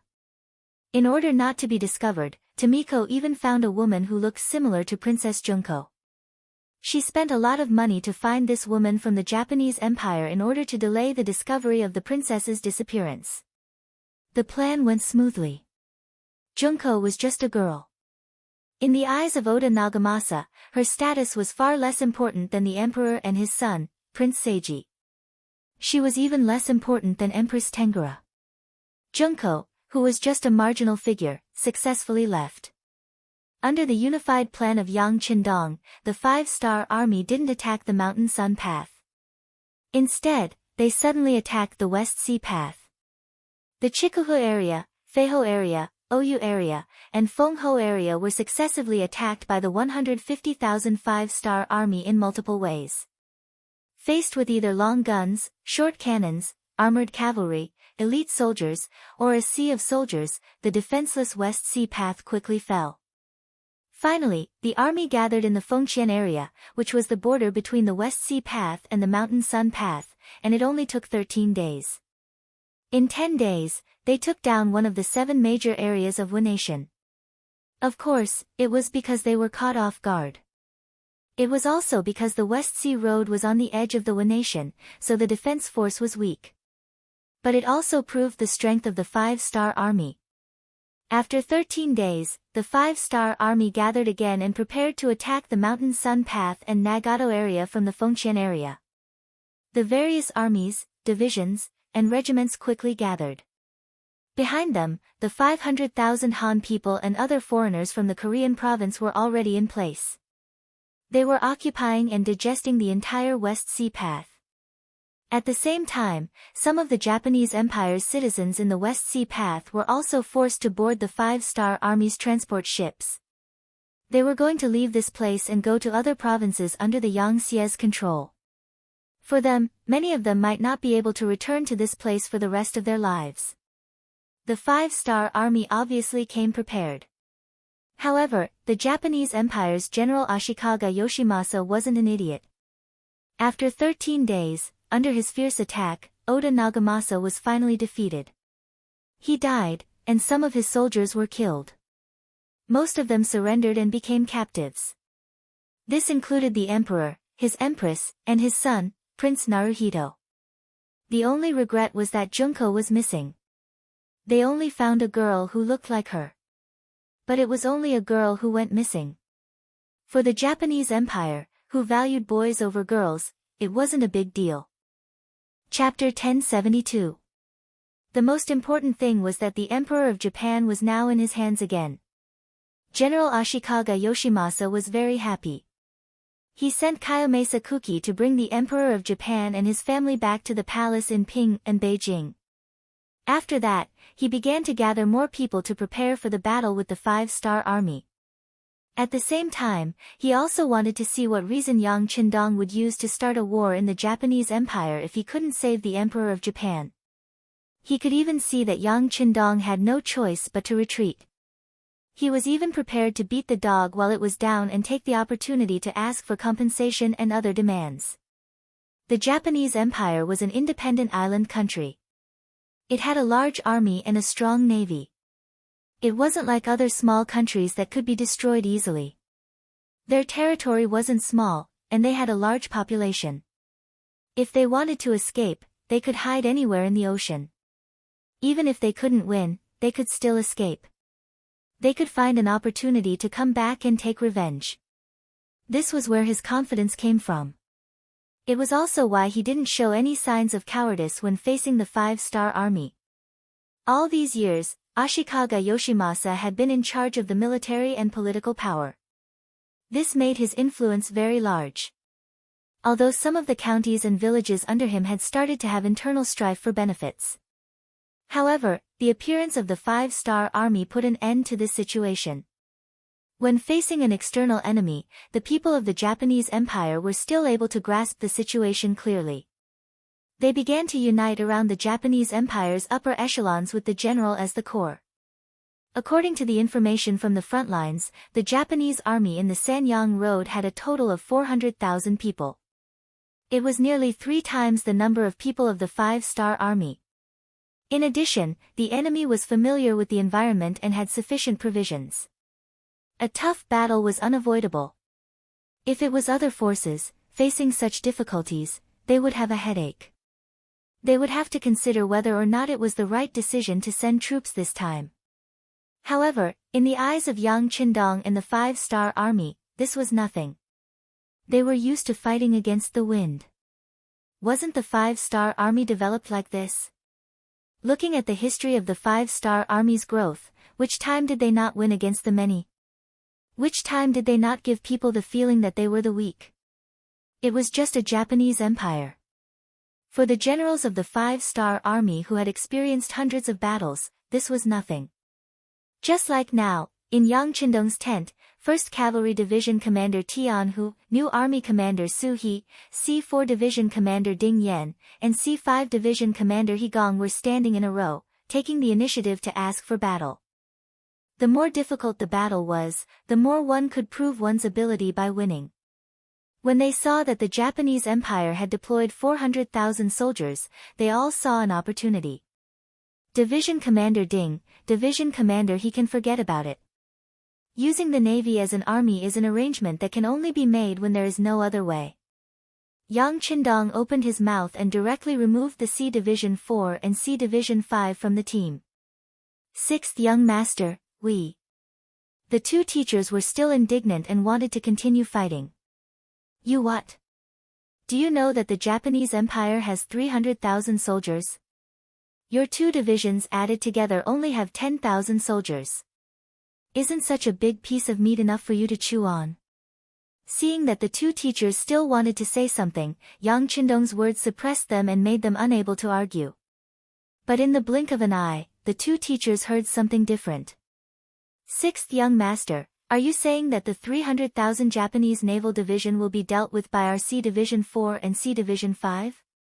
The one who asked this question was the C Division 4 Division Commander Ding Yan. In response, Yang Qindong rolled his eyes and said, not only you, there are also 20,000 North Korean Navy. They will be under your command and cooperate with the operation. Of course, if it turns out that you can't suppress the Japanese Naval Division, then this young master will have to consider transferring people from the Navy Command Headquarters. No need, we have no problem. The C Division 4 Division Commander Ding Yan immediately waved his hand, as if he could just leave it to them. Yes, 6th Young Master, we are willing to make a military pledge. The C Division 5 Division Commander said seriously. Yes, we are willing to make a military pledge. The C Division Commander Ding Yan also reacted and immediately stood at attention. Yang Qindong waved his hand and didn't ask them to make a military pledge because he believed that these 2 teachers would do their best to prove themselves. Besides, the C Division 4 and C Division 5 Division were fully equipped with firearms and had experienced many battles. They could be called elite soldiers. If they still couldn't deal with the Japanese Naval Division, then he really had to consider whether these 2 were qualified for their current positions. After the 2 teachers left, there was still a commander and a division commander standing in front of him. Facing their eager eyes, Yang Qindong still refused and said, I know what you mean, but this time you can't take the lead. Leave it to the foreign races. They also need to be sharpened. Yang Qindong's words blocked the mouths of Tian Hu and Su He. The two of them also knew that the sixth young master was doing this for their own good. Besides, the Japanese Empire didn't only have 400,000 soldiers in front of them. There would be many more opportunities to fight big battles in the future. The two of them didn't say anything else and left the tent. After sending away the 4 generals, Yang Qindong called the 3 division commanders of the Yusher Division, the Yusher Division, and the Yusher Division. He told them that the next task of attacking the Mountain Sun Path would be given to them. Looking at the 3 division commanders, Niu Duo, Tu Hai, and Luan Xiaojiang, the 6th young master said sincerely, "This is your chance to show off. Just do it. If you all die, this young master will replace you." Yang Qindong had always cherished the lives of his soldiers. Sometimes, in order to reduce the number of casualties, he would personally charge into the enemy lines. However, Yang Qindong always had a different view of the foreign races. This was an army formed for benefits, for the sake of standing out, and for the sake of a better future. Their starting point wasn't necessarily honorable. They didn't even have a sense of identity with him. Many of them had fallen because of him. If an army like this was too strong, who knew if it would become a gunpowder barrel at any time and blow him up? For people with such experiences, if they could die on the battlefield, it would be a good ending. It would dispel Yang Qindong's worries about them, and it would also ensure that the territory under Yang Xie's rule would be more stable and harmonious. Of course, although these people had impure intentions, from a righteous point of view, they were fighting for him and for the 5-star army. Therefore, Yang Qindong was still willing to give them a chance. He wanted them to perform well on the battlefield. If they were really capable, he believed that they would shine brightly. However, most people wouldn't be so lucky. Yang Qindong made a promise in front of the 3 division commanders. He also said that more foreign races were gathering in Korea. It wouldn't be long before they arrived at the Japanese Empire and joined the battle. In other words, no matter how the battle was, their positions as division commanders wouldn't be shaken. Even if they were all killed, they could quickly rebuild. With this promise, Niu Duo and the other 2 had nothing to be afraid of. In front of Yang Qindong, they said that they would do their best to inflict more damage to the Japanese army and show that the 5-star army wasn't afraid of death and hardships. Beta Persei, who was standing on the side, heard all the conversation. When Niu Duo and the other 2 left with excited faces, he finally couldn't help but ask, "Young master, with just these 3 divisions, I'm afraid they won't be a match for the 400,000 troops of the Japanese Empire." Who said they were a match? Listening to such a short but straightforward answer, Beta Persei was stunned. Seeing that Beta Persei didn't speak, Yang Qindong smiled and said, "What? Are you very suspicious?" Since they knew that they were no match for them, why would they send these 3 foreign divisions to die on the battlefield? Yes. Yes. Beta Persei did think so in his heart, but there were some things that he couldn't ask. He didn't even think that the young master would really answer him. Yang Qindong still answered, "The time isn't right. We are invading for no reason now. We don't have enough reason. It's okay to fight a smooth battle, but once the situation is not good, then problems may arise at any time, so we still need to wait." As for what they were waiting for, Yang Qindong didn't say it clearly, and Beta Persei naturally didn't ask more. Of course, he didn't know that Yang Qindong had another idea, and that was the army of the Japanese Empire, especially their samurai army and ninja army. Their strength couldn't be underestimated. Yang Qindong would value people with ability. He still had a great dream to achieve. Of course, unifying the Asian region was not his goal.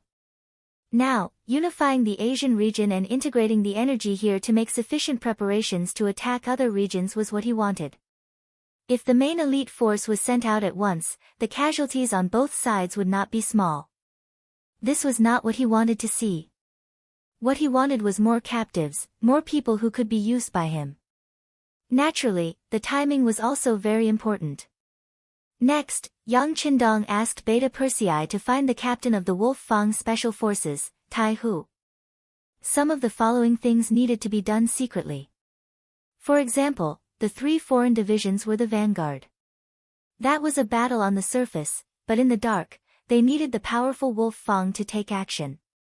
No one knew what Yang Qindong talked to Tai Hu about. They only knew that after an hour, the captain left.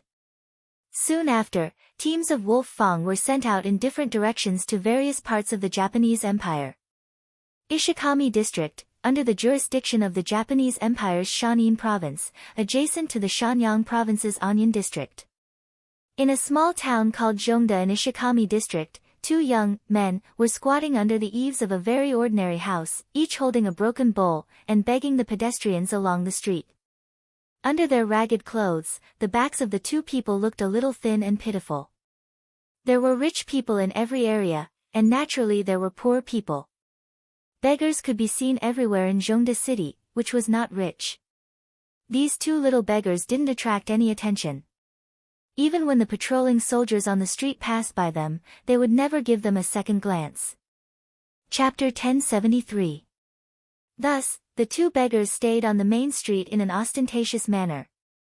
Of course, no one would know that they were the princess of the Japanese Empire, Junko, and the manager of the CIA in the Japanese Empire, Yoshiko, who had escaped from the Anyan area. Under the secret protection of the CIA operatives, the two of them walked out of the Anyan area and came to the neighboring Zhongda city. They came to a place that had been prepared for a long time. But what was unexpected was that because the Five-Star Army only took 13 days to conquer the entire West Sea Road, it caused the Japanese army in other areas to be nervous.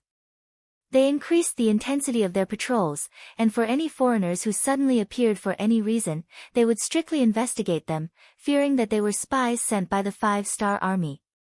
Because of this, the previous safe place could no longer be used. And in order to not attract attention and not have any accidents during the investigation, Yoshiko suggested that they disguise themselves as beggars to avoid all the dangers. After all, Junko was a princess of a country. Even when she was in the capital of Baiming, no one wronged her. But now in her own country, she had to disguise herself as a beggar that everyone avoided, so she had some complaints. But Yoshiko said, if you want to take revenge and successfully see the sixth young master, you can only do this. Otherwise, you will be taken away and become one of the threats to the sixth young master. At that time, not only would it be difficult to take revenge, but her life would also be in danger. After weighing the pros and cons, Junko agreed. Now, she stretched out her small hands and squatted on the street with Yoshiko. The two squatted together, paying attention to the pedestrians on the street. When they found that no one was staring at them, Junko whispered, "We have been begging here for 10 days. When will it end? Will Sensei really send someone to pick us up? Why do I feel that I am getting more and more used to my current role?" Hearing Junko's complaint, Yoshiko's expression didn't change. Instead, she explained very patiently, "Don't worry, the news has already been spread. The sixth young master will definitely not ignore it. Maybe it won't be long before the people who will save us appear. All we have to do now is wait patiently." Tomiko didn't want to dress up as a beggar, but she had no choice. There were only 6 CIA operatives around them. Once they were discovered, they would be in a very dangerous situation. They had no choice but to do so. However, Tomiko was willing to accept all of this. She had already found out through some channels that the sixth young master was very good to Tomiko. Although it was said to be a teacher-student relationship, it was naturally different from an ordinary teacher-student relationship. This could be seen from the fact that the sixth young master had led troops to appear when the civil strife in Neon had not ended yet. Tomiko also heard that the sixth young master seemed to have a good impression of this foreign princess. What's more, some people said that the sixth young master once had the idea of marrying Tomiko. If all of this was true, then wouldn't her future be infinitely bright since she and Junko had gone through thick and thin together? Because of this, Tomiko was very patient with Junko.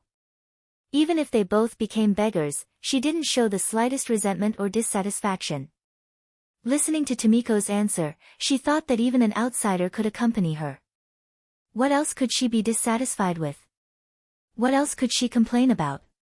At that moment, she stretched out her dirty little hand again, as if she was going to order a meal. Time passed day by day. 2 days later. The two women were walking on the streets of Zhengde City, looking for a place to hide today. Suddenly, an accident happened. A gust of wind suddenly blew. Caught off guard, the two women were blown by the wind. Their clothes were blown by the wind, and the broken hat on their head was blown away, revealing their beautiful black hair. At this time, a group of 30 Japanese Empire patrols passed by and saw this scene. After the wind passed, the two women were surrounded. "Who are you?" The leader of the Japanese Empire squad asked in Japanese. We are refugees. Because we encountered bandits, our families were all killed. We sisters have no choice but to live on the streets." Facing the approaching patrols of the Japanese Empire, Tomiko stood up. From the initial panic to calmness, it only took her a breath or two. There shouldn't be any problem with this answer. The only problem was that they were two women, and their figures were quite good. Although their faces were covered with ashes, and it was impossible to see their faces, they were young and had a good figure. Didn't they see that the patrols of the Japanese Empire had evil smiles on their faces? "Oh my, it's actually two women. And, bring them back to the barracks and investigate their origins," the patrol leader said with a lewd look. His eyes had already looked up and down at Tomiko and Tomiko several times. Obviously, bringing them back for investigation was fake, and it was likely that they were doing something improper. Not only did the two women understand this, but even the people of the Japanese Empire who were watching on the streets understood this. It was just that on one side were 30 well-trained soldiers of the Japanese Empire, and on the other side were two women who they didn't know at all. Who would stand up for them? The people seemed to know what was going to happen next. One by one, they turned around and left. They were afraid that if they stayed any longer, they would be implicated and taken away. This made the soldiers of the Japanese Empire even more daring. In broad daylight, they surrounded them and were ready to take action. Tomiko was already trembling with nervousness. It was true that she was the princess of the nation. Even if the royal family was in decline, she was still a princess. No one would do anything to her so blatantly. It was the first time she had encountered such a situation.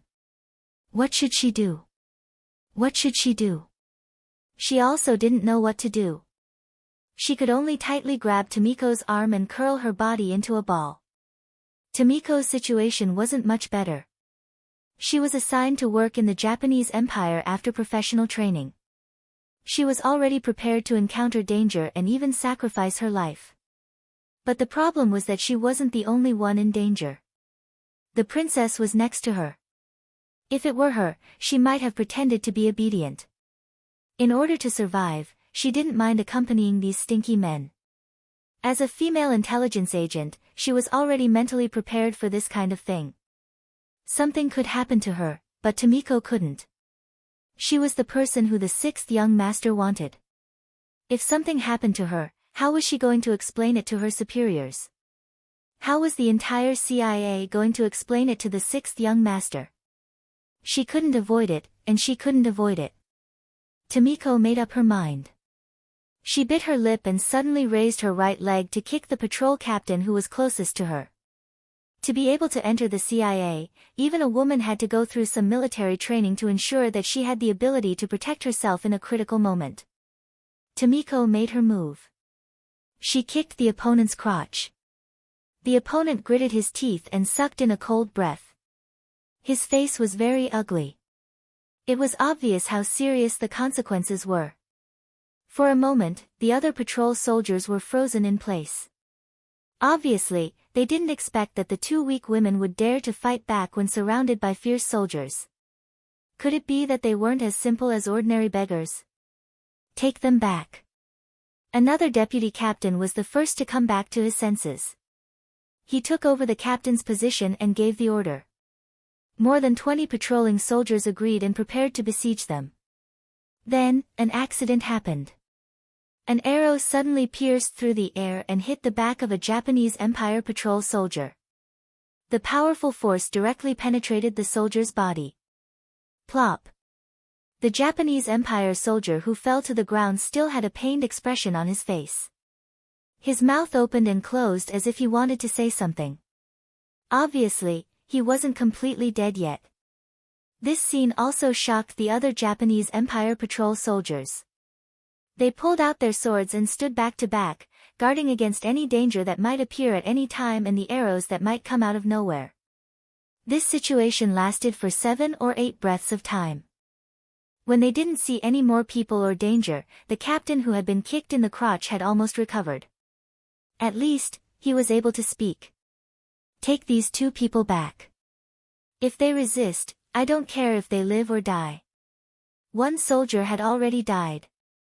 The captain was really angry and made up his mind. The 2 Japanese Empire Patrol soldiers who received the order came forward. They wanted to reach out and grab Tomiko and Tomiko. At this moment, the arrows that had disappeared earlier appeared again. However, because they were prepared, not only did they not hit anyone, but they also exposed their position. They were discovered by the Japanese Empire soldiers who were watching their surroundings. Then, they swarmed forward to capture them. There were only 6 CIA operatives around Tomiko.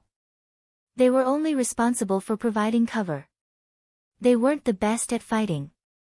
With 6 people against 30 people, they were obviously outnumbered. In a short period of time, the 6 people who showed their heads were surrounded. One of them had already been cut down and died after being stabbed several times. The situation was very dangerous. There was no way these 6 people could protect themselves. Tomiko anxiously turned around and looked at Tomiko. It seemed as if she was asking for something.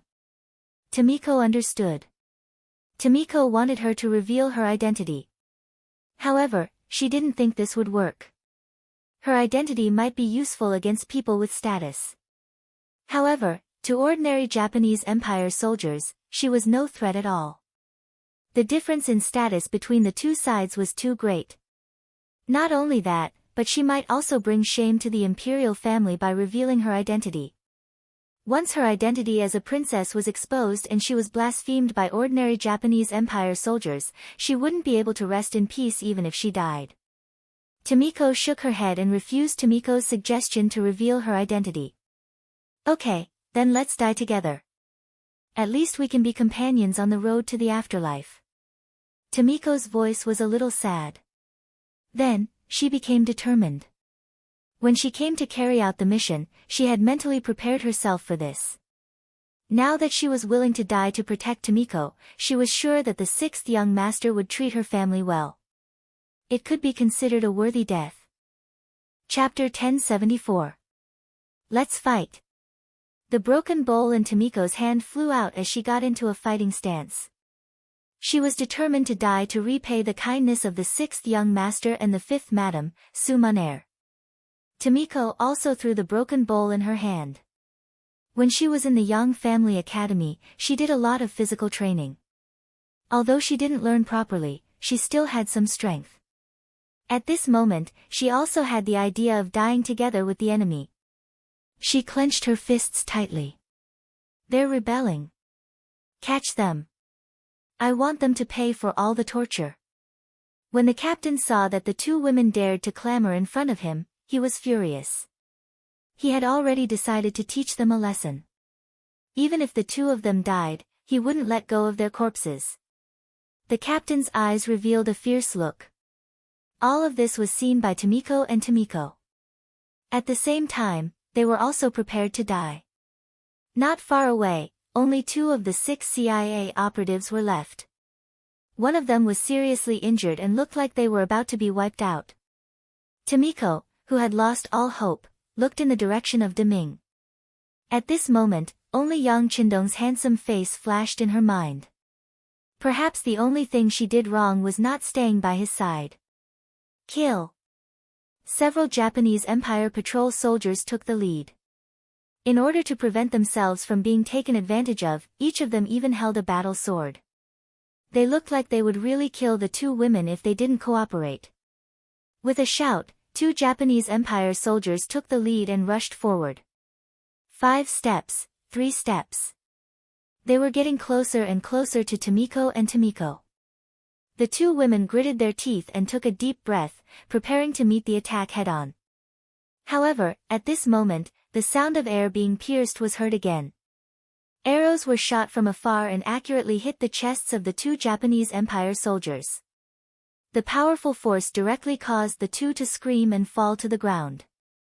The sudden change also stunned the other Japanese Empire soldiers. They didn't know what to do. "Don't be afraid, we're here." With a shout, a tall and big King Kong appeared. Behind him and beside him were 30 Langia Special Forces members. In order not to attract attention, King Kong did not take a gun. Instead, he took a crossbow that was specially used by the Special Forces. This crossbow had a shooting range of 150 steps. At that time, it was already one of the most powerful cold weapons. The moment King Kong appeared, he fired the first arrow. The Special Forces members that he had brought with him also started firing their crossbows. For a moment, the sounds of arrows whizzing through the air could be heard incessantly.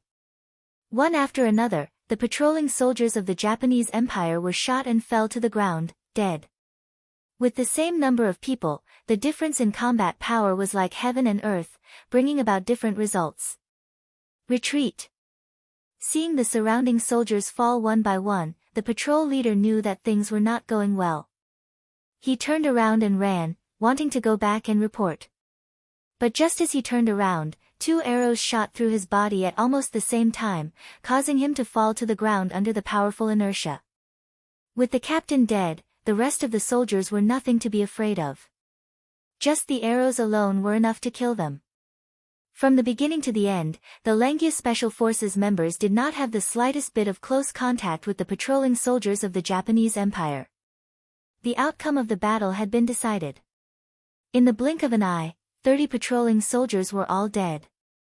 However, the remaining 2 members of the CIA operation team were safe and sound. This accurate archery shocked Junko. It also scared some of the brave citizens of the Japanese Empire who were watching the battle not far away. "Captain, do you want to kill them all?" Seeing that some of the citizens who were watching the battle had already screamed and fled in all directions, some of the team members were worried that they would go and report to the higher-ups. "No need." King Kong shook his head indifferently. His mission was to rescue Princess Junko and Manager Yoshiko. Since his mission was completed, it was natural for him to retreat. As for whether or not someone would chase after him, he was not worried at all. In fact, he even had some desire. He had not used the gun behind him yet. He wanted to see if his body could withstand the hot bullets. "Pack up. Everyone, retreat." The streets soon returned to calm. After waiting for about a quarter of an hour, a large number of Japanese army appeared. When the captain of the infantry saw that 30 of his companions had been killed by the arrows, he made the right decision. "Don't chase after them. I'm afraid that they have already run far away." It was not that they did not want to chase after them, but they could not chase after them at all. Otherwise, who knew if they would be able to come back alive? Weren't these 30 people lying on the ground without breathing a good example? Bomo City. It was close to the capital of the Japanese Empire, Qing and Beijing, which could be regarded as the southern gate of the country. In the back garden, the emperor and the empress, as well as their son, were walking on the street of Bomo City. Oda Nagamasa was defeated and killed. As the mastermind behind the bombing of the general's office, this time when they returned to the palace of Qing in Beijing, they were afraid that they would be directly put under house arrest. Fortunately, he and his daughter escaped. Once Junko found the king of martial arts of the Daiming South, she might be able to put pressure on Ashikaga Yoshimasa to improve her treatment. The emperor of the Japanese Empire actually entrusted all of his future to his daughter. This was a kind of irony for the emperor of the Japanese Empire, who was extremely patriarchal. He had already thought that the future was very bad. Even if it was his daughter, he just thought about it, and did not have much hope. But he did not know that the reality was more cruel than he thought. A disaster was imminent. Empress Tengara was very beautiful. Whether the royal family had declined or not, after all, it was the face of the Japanese Empire. As the empress, it was necessary to be beautiful. Tengara was not only beautiful, but also had a kind of intellectual beauty. Sometimes, she would show a soft and feminine look. Because of this, her beauty was coveted by many men. It was just that in the palace, there were so many people protecting her that no one had the courage to do anything to her. But now, it was different. On the way to the palace, the protection was a little lax. Especially Yuki Kayomesa, who was in charge of escorting the empress, drank a lot of sake that night. Although the alcohol content of that thing was very low, in the eyes of Huaxia people, it was not considered wine at all. But the most important thing was that Yuki Kayomesa, who was a little confused, just happened to come to the room where Tengara was being held. Most of the houses in the Japanese Empire were made of paper. If one wanted to see what was inside, one only needed to gently poke at the window, and everything would be clear at a glance. And when he looked, he just happened to see Tengara, who had just taken a bath and was wearing clothes. Although the time was a little late, sometimes the more hazy the feeling, the more it would arouse people's infinite imagination, and even lead to crimes. Just as Yuki Kayomesa's mind was in a confused state, after looking, he didn't know where he got the strength to push the door open and enter. The door opened from the outside, and Tengara, who was only half-dressed, turned around in a panic. She saw Yuki Kayomesa, whose eyes were red and had a lewd smile on his face, striding towards her. "Ah! What are you doing? Someone, come quickly." Out of a woman's intuition, Tengara knew what was going to happen next and couldn't help but shout in panic. Unfortunately, this was not the palace, and there were maids everywhere. This was only a temporary resting place, and all the maids who had followed her out before had all run away. Otherwise, there wouldn't be no one waiting outside the door when the empress was taking a bath. With her shouting, naturally, no maids or servants came to protect the empress. Unfortunately, Prince Ren, who was only 15 years old, came out to relieve himself, and heard it. Although Prince Ren was indeed one of the most tragic emperors in the history of the Japanese Empire, he didn't lose his courage when he was young. After hearing his mother's shout, he hurriedly ran over, and saw Yuki Kayomesa hugging his mother and biting her. No matter what, he was still a prince, the future emperor, and the one who was being bullied was his own mother. How could Prince Ren let it go? After shouting, he rushed over and wanted to kick Yuki Kayomesa, who was already somewhat unconscious, away. Since young, Prince Ren didn't train much, and didn't do any physical work, so he didn't have much strength. The tearing didn't injure Yuki Kayomesa, and only tore off a piece of his clothes. Tengara took this opportunity to scratch his face, causing blood to flow out. The alcohol, the stimulation of blood, and the restless feeling in his body caused Yuki Kayomesa to temporarily lose his mind. Someone actually wanted to disturb him. In a fit of anger, he unsheathed the saber at his waist and abruptly slashed behind him. The poor and unprepared Prince Ren was slashed in the neck, and blood splattered everywhere. With a pair of eyes wide open in disbelief, Prince Ren fell to the ground with a plop. After a few tremors, he stopped breathing. His life ended like this, and he didn't have to live the rest of his life like a coward. He didn't know if it was a good or bad thing for him. After killing someone, Yuki Kayomesa's mind became much clearer. Especially when he saw that the person he killed was the successor of the emperor, Prince Ren, he finally knew how big of a mistake he had made, and his whole body trembled. Her son died in front of her, and as a mother, Tengara went crazy on the spot. She pounced on Yuki Kayomesa, wanting to avenge her son. She wanted to kill the murderer who destroyed her hope and life. Several scratches appeared on his face. At first, Yuki Kayomesa tried to avoid them because of her identity, but after a long time, he was a little annoyed, and in anger, he stabbed forward with his sword. He originally wanted to scare this woman, but he didn't expect that Tengara would rush over when he stabbed her, and then. There was no then. After Prince Ren died, there was another corpse in the room. Ha ha ha ha. After a while, Yuki Kayomesa looked up to the sky and laughed. He didn't expect that he would kill the empress and a prince just because he drank a little too much. Presumably, if this matter was spread out, he would definitely be punished severely. It was even possible that his family would be exterminated. Chapter 1075. Since this was the case, he might as well go all the way and kill them all. At this moment, Kazaki Kumi rushed to the place where the emperor rested. He only wanted to eliminate the root of the problem. Perhaps this was the only way for him to survive. Then, the Queen of Heaven died, Prince Ren died, and the emperor also died. They all died under Kazaki Kumi's blade. Then he called his soldiers to disguise the bodies of the three people. After the traces of a fight were left on the scene, the sky was already bright. Kazaki Kumi carefully thought about his words. After there were no loopholes, he wrote an urgent memorial and sent it to General Ashikaga Yoshimasa, who was commanding the battle on the battlefield. Of course, Kazaki Kumi would not admit that these three people were killed by him. He only said that someone wanted to kidnap them at night, and he led his soldiers to fight a hard battle. In the end, the people who rescued them escaped, but in the chaos, the emperor's family of three was killed.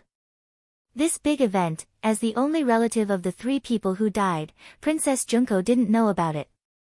After being rescued by King Kong and other members of the Wolf Fang Special Forces, they rushed all the way to Changmen Prefecture. Along the way, they encountered several enemy encirclements, and one of them was a ninja team, but under the protection of King Kong and others, they all passed through safely. Half a month later, they finally broke through the layers of obstacles and came to Changmen Prefecture. They came to the front gate of the 5-star Army's barracks. Let's go to see the 6th young master. After Tomiko saw the 5-star Army's flag hanging high in the barracks, the long-time pressure finally completely relaxed at this moment, and then she proposed her idea to Tomiko. Can I wash first? Tomiko didn't immediately agree, but said shyly. Tomiko noticed that Tomiko's face was dirty. How could she let the 6th young master see this? She immediately smiled and said, "Of course. I will have to trouble Captain King Kong. Follow me." King Kong nodded solemnly and led the two of them to the barracks. In the main tent, Yang Qindong already knew that Junko had returned safely, but there was no smile on his face. Because of the news that the Japanese Empire's emperor and his family of three had been killed, Yeshen was brought back by Tai Hu, the leader of the Lengyas Special Forces. When King Kong was sent to Zhongda City to rescue Junko, Tai Hu was also ordered to go to Qing and Beijing to rescue the emperor of the Japanese Empire. Yang Qindong had already made arrangements for the future of the emperor's family, which was to leave the Japanese Empire and go to a place where no one knew their identity to enjoy the rest of their lives. In the end, Yang Qindong still couldn't bear to make the decision to kill them. However, he also wouldn't allow some people to interfere with his matters. The final decision was to get the emperor's family out of here. But the plan couldn't keep up with the changes. When Tai Hu and the others rushed all the way to the Bomo area, they had already received the news that the emperor's family of three had been killed. Tai Hu didn't believe it, but carried out an investigation. They caught one of the 9 demon soldiers, who was responsible for cleaning up the battlefield, and then learned the whole story. Everything that happened was somewhat beyond Yang Qindong's expectation. But overall, it was a good thing, because it relieved some of Yang Qindong's worries, and gave him the most honorable reason to send troops to the Japanese Empire. But Junko came back. How could he explain all this to her? But Yoshiko came back with her. Yang Qindong finally decided to leave the matter to others. He really didn't want to see Junko's sad face. Send someone to call Yoshiko. I have something to say to her. King Kong's ability was not bad. Even in the wartime military camp, he still found a bathtub and asked someone to boil enough hot water. Junko was able to wash herself from head to toe, and then changed into the new clothes that had been prepared for her. Then Yoshiko came, and as soon as she appeared, her eyes were red, obviously she had cried. Speaking of which, when she was in the palace of Qing in Beijing, the emperor's family was also good to her, so she had some feelings for them. Junko. Seeing Princess Junko, who had just bathed and revealed her peerless face, Yoshiko's eyes were red again, and tears flowed out uncontrollably. After a while, there was another heart-wrenching cry from the big tent, the sky was dotted with stars, and after a day of fighting, everything returned to calm. Junko was also calm, and she was accompanied by Yoshiko, walking out of a big tent. Just now, she saw the soldier of the 9 demons, who used to be a guard in the palace, so Junko knew him. From the mouth of this person, Junko knew the whole story, but she had already cried for an afternoon, and her tears had dried up, so she didn't cry anymore. After coming out of the big tent, the silence was somewhat frightening. "Where is Sensei's tent? Please take me there." Looking at Captain King Kong accompanying her, Junko asked. In the main tent, Yang Qindong was still looking at the sand table in front of him, thinking about the next military plan. There was a sound of footsteps outside the door, and Beta Persei came in. "Young master, Princess Junko is here, and she wants to see you." Yang Qindong did not answer immediately. He first let out a sigh. He knew that what should come would eventually come. "Well, bring her in. No one else is allowed to enter without orders." "Yes." Beta Persei agreed and stepped back. Junko, who looked a little haggard, then walked into the big tent. The main tent was lit with candles, and when the candles reflected on people's faces, it could show the most beautiful side. It was like looking at a beauty under the moon, and the more you looked, the more beautiful she became. Especially at this moment, Junko's eyes were filled with tears, which gave people a delicate feeling. "Sensei." "Junko." At this moment, their eyes focused together. Perhaps it was because he hadn't touched a woman since the war, or perhaps it was because of Junko's influence in his heart, but at this moment, when Yang Qindong looked at Junko, he had a different feeling. Especially when their eyes were intertwined. At first glance, she was like a pear blossom with spring rain.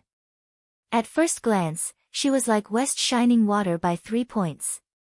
At first glance, she was more like a beauty that shamed the moon. At first glance, Sensei. Junko threw herself into Yang Qindong's arms, and tears flowed out uncontrollably. "Sensei, Junko has no relatives, Junko is very pitiful." "Junko, don't worry, I will be your family from now on." Yang Qindong said, lowered his head, and wanted to wipe the tears on Junko's face. But what greeted him was warm lips, and Junko took the initiative to lean over.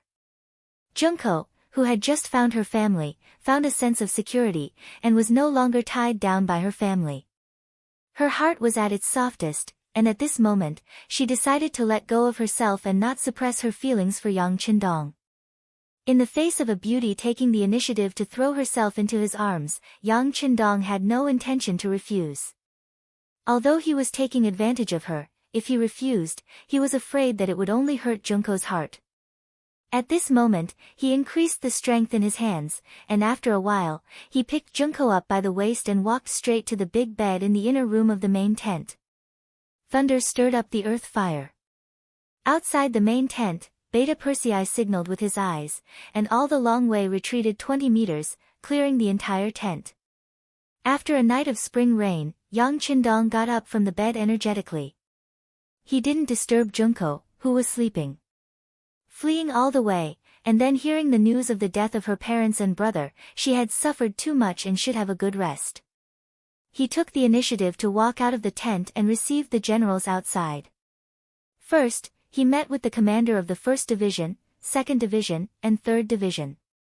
After listening to today's battle plan, he approved it. After watching the 3 division commanders leave, Yang Qindong waved to Division Commander Tianhu, Commander Su He, and Division Commander Su Ku of the 1st Reserve Division. "Come here and discuss the next step of the battle plan." "6th Young Master, are we finally ready to fight?" Hearing Yang Qindong's call, the 3 generals were excited. "Yes." Yang Qindong nodded. After 20 days of stalemate, both sides had suffered losses. The original 60,000 soldiers of the Alien Alliance had been replenished twice in a row. If one counted carefully, nearly 20,000 people died in the battle, and countless people were injured. Of course, the Japanese Empire on the other side was not much better, and their losses would only be greater. But even so, Yang Qindong didn't intend to send out the elite force. First, he still needed to continue to confuse the other side and make them underestimate the enemy.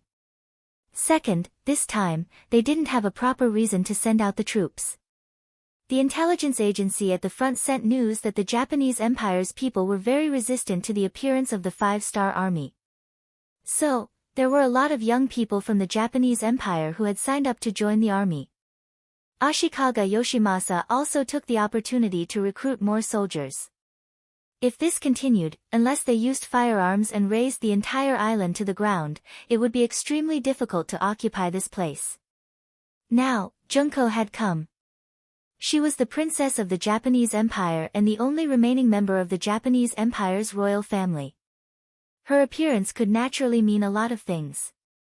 It could also help the five-star army turn from an invading army into a righteous army.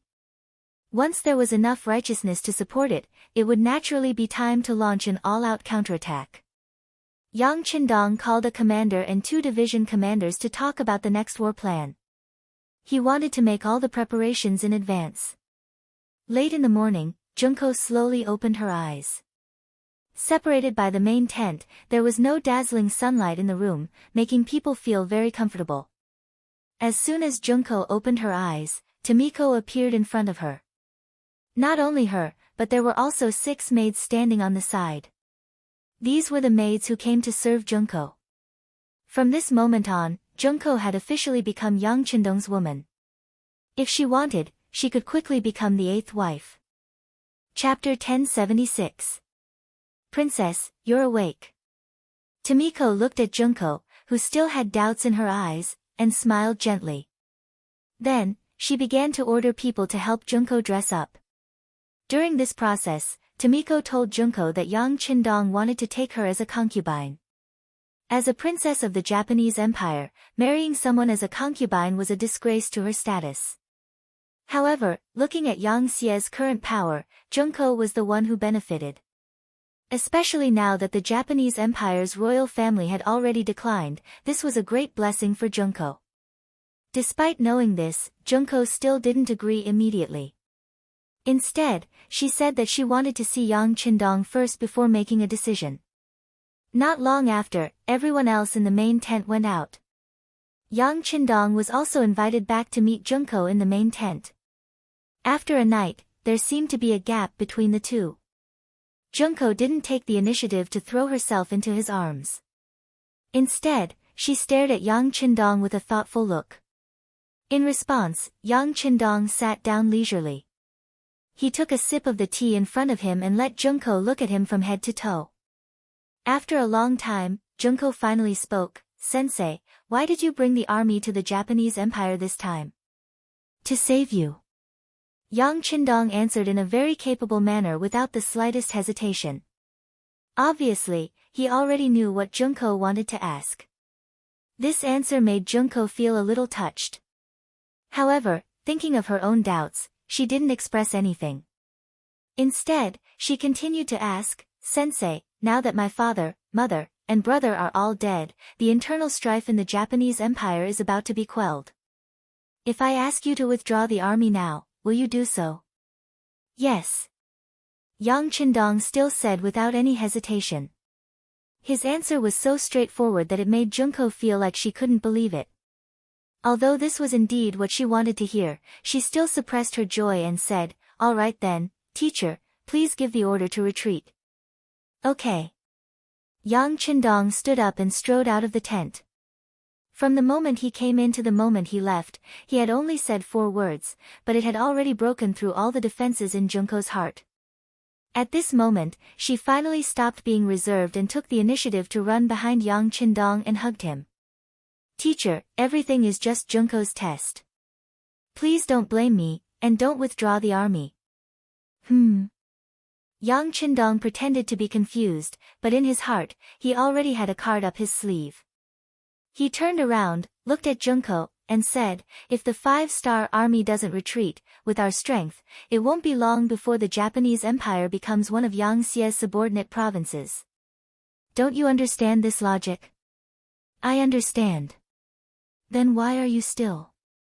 Yang Qindong pretended to be confused and said. Junko also understands that the Japanese Empire has nothing to do with me anymore. It abandoned us first, abandoned the entire royal family. In order to prove their mistake, the Japanese Empire must be destroyed. This is the price they have to pay for killing my parents and brother. Teacher, you will definitely help you get revenge, right? Junko looked at Yang Qindong with a hopeful face, waiting for his answer. No.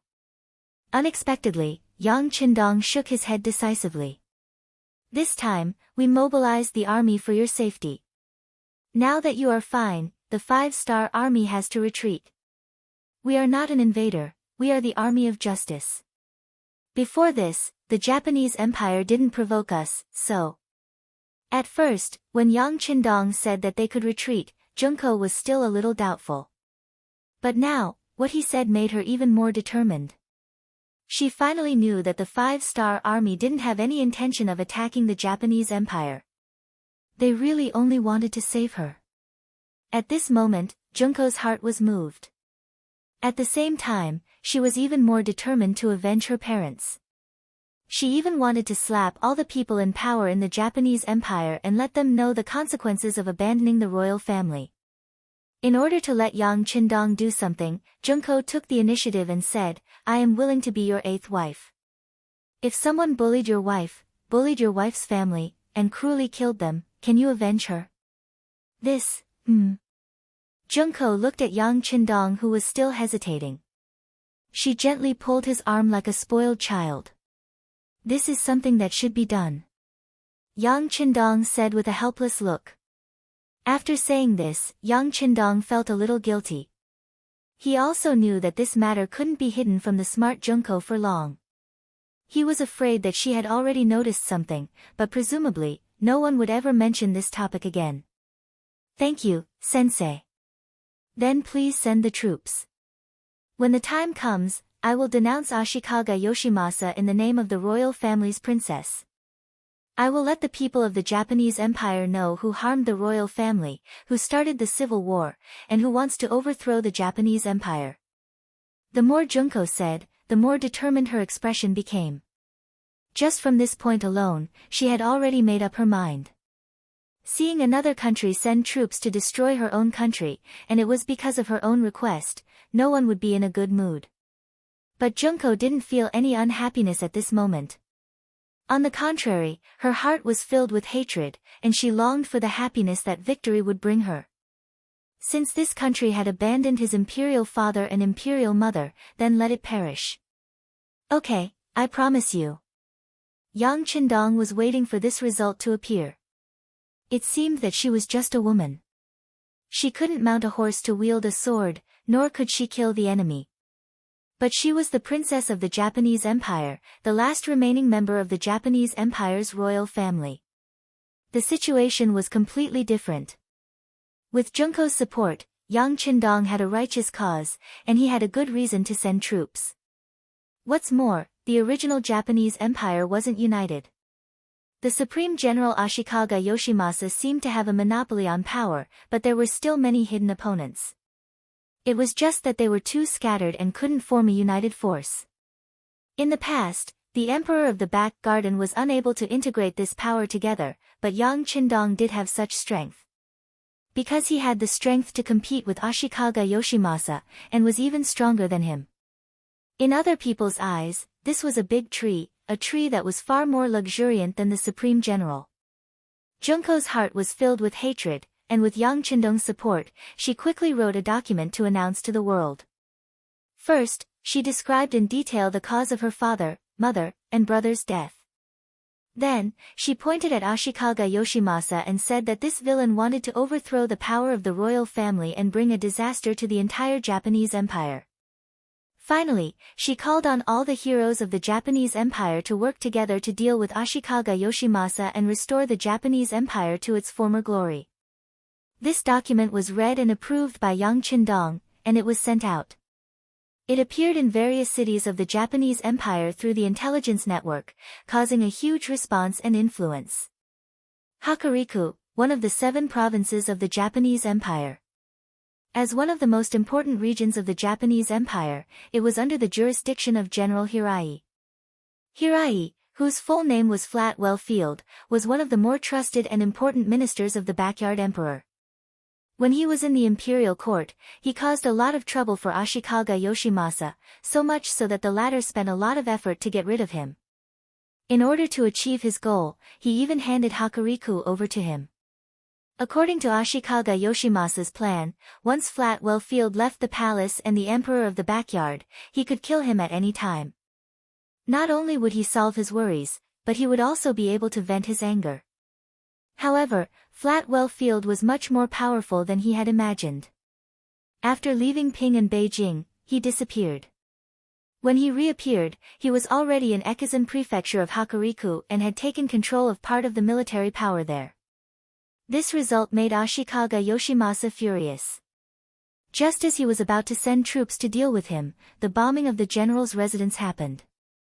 He had no choice but to shift his attention to dealing with Oda Nagamasa and the imperial family. Taking advantage of this opportunity, Flatwell Field went all out and integrated the power of the entire Hokuriku. He was ready to cooperate with Oda Nagamasa and help the imperial family regain all their power. However, everything changed a little too quickly. Flatwell Field had just finished the integration work when news of Oda Nagamasa's defeat and the death of the imperial family came from the front lines. When he first heard the news, Flatwell Field couldn't believe it. When he found out that it was true and not fake news deliberately spread by someone, he couldn't stop crying. He found that he suddenly had no goal, no target or object to be loyal to. Flatwell Field was a very thoughtful and capable person. Usually, such a person would be able to see the most crucial point in a chaotic situation and make the right choice. It was because of this ability that he couldn't stop crying. In his eyes, without the imperial family, there was no one in the Japanese Empire who could suppress General Ashikaga Yoshimasa. Because he was a smart person and could see this, he felt that there was no hope ahead. He could even see that after eliminating the imperial family, Ashikaga Yoshimasa's next target would be him. Without the support of the imperial family, Flatwell Field knew that there was no way he could reach the heights of the general with his own ability. Even if he couldn't win, the only way left was to escape. Fortunately, he had led his troops to conquer Noden Prefecture. Behind it was the vast ocean, which was his escape route. Flatwell Field withdrew his troops and stockpiled food and money. He was ready to retreat at any time. It was at this time that the letter written by Junko announced to the world that the last member of the royal family, the last hope, spoke in her unique voice. When Junko's letter suddenly appeared on the street after one night, Flatwell Field, who was ready to retreat, saw hope again. After shouting, "God has eyes," in his mansion, he gathered all his important subordinates. He decided to cooperate with Junko to deal a heavy blow to Ashikaga Yoshimasa. As long as there was a way to survive, no one would choose to leave their home. As long as there was a little hope of victory, everyone would want to fight. Flatwell Field was such a person. Chapter 1077. In the entire Japanese Empire, Flatwell Field wasn't the only one. Some of them were targeted by Ashikaga Yoshimasa and could be retaliated against at any time. Some didn't like the Supreme General and would look for an opportunity to stab him in the back. Some had the same ambition and knew that only by eliminating Ashikaga Yoshimasa would they have a chance to succeed. No matter what kind of thoughts they had, Ashikaga Yoshimasa, who was too powerful, had obviously become the target of many people's hidden attacks. Especially when Princess Junko's document was released, it gave these people a suitable excuse. Soon, the anti-Supreme General's forces began to appear everywhere, and the situation took a major turn. Flatwell Field of Hokuriku was the first to respond. Under the leadership of Princess Junko, he gathered 80,000 troops in Ekizan Prefecture and acted as if they were going to attack Ashikaga Yoshimasa's lair from Qing and Beijing. Everything was afraid of someone taking the lead. Flatwell Field's actions quickly received responses from everywhere. For a time, the Japanese Empire was filled with anti-Supreme General voices. The people of the Japanese Empire were also confused because of all these voices. Originally, the Supreme General's name was very well known in the hearts of the people. In addition, the emperor of the backyard, who was threatened, had publicly said more than once that the Japanese empire was where it was today because of the supreme general. This caused some people who didn't know the truth to believe in Ashikaga Yoshimasa. This was also the reason why when the five-star army suddenly appeared, Ashikaga Yoshimasa raised his arms and called for enlistment in the name of the supreme general. That was because everyone believed in him. But now, with the uproar in various places, especially those who were unfavorable to Ashikaga Yoshimasa, most of the people began to wait and see. What? The 100,000 new soldiers that Takedo prepared aren't coming? Ashikaga Yoshimasa angrily looked at General Mauri Masanori, who was reporting the situation to him, in the temporary residence of Yasunori district. The Maori regularization, who was not tall and had small eyes, was being reprimanded with his head lowered. He knew that he would be scolded this time, but he still came. Since some things had changed, he had to report it to the general in advance so that he could make countermeasures. Yes, General. It's not just the 100,000 new soldiers from Donghai province who are not coming. The new armies from other regions are also facing some problems. Baka. Ashikaga Yoshimasa cursed angrily and slammed his palm on the desk in front of him. His eyes were burning with anger.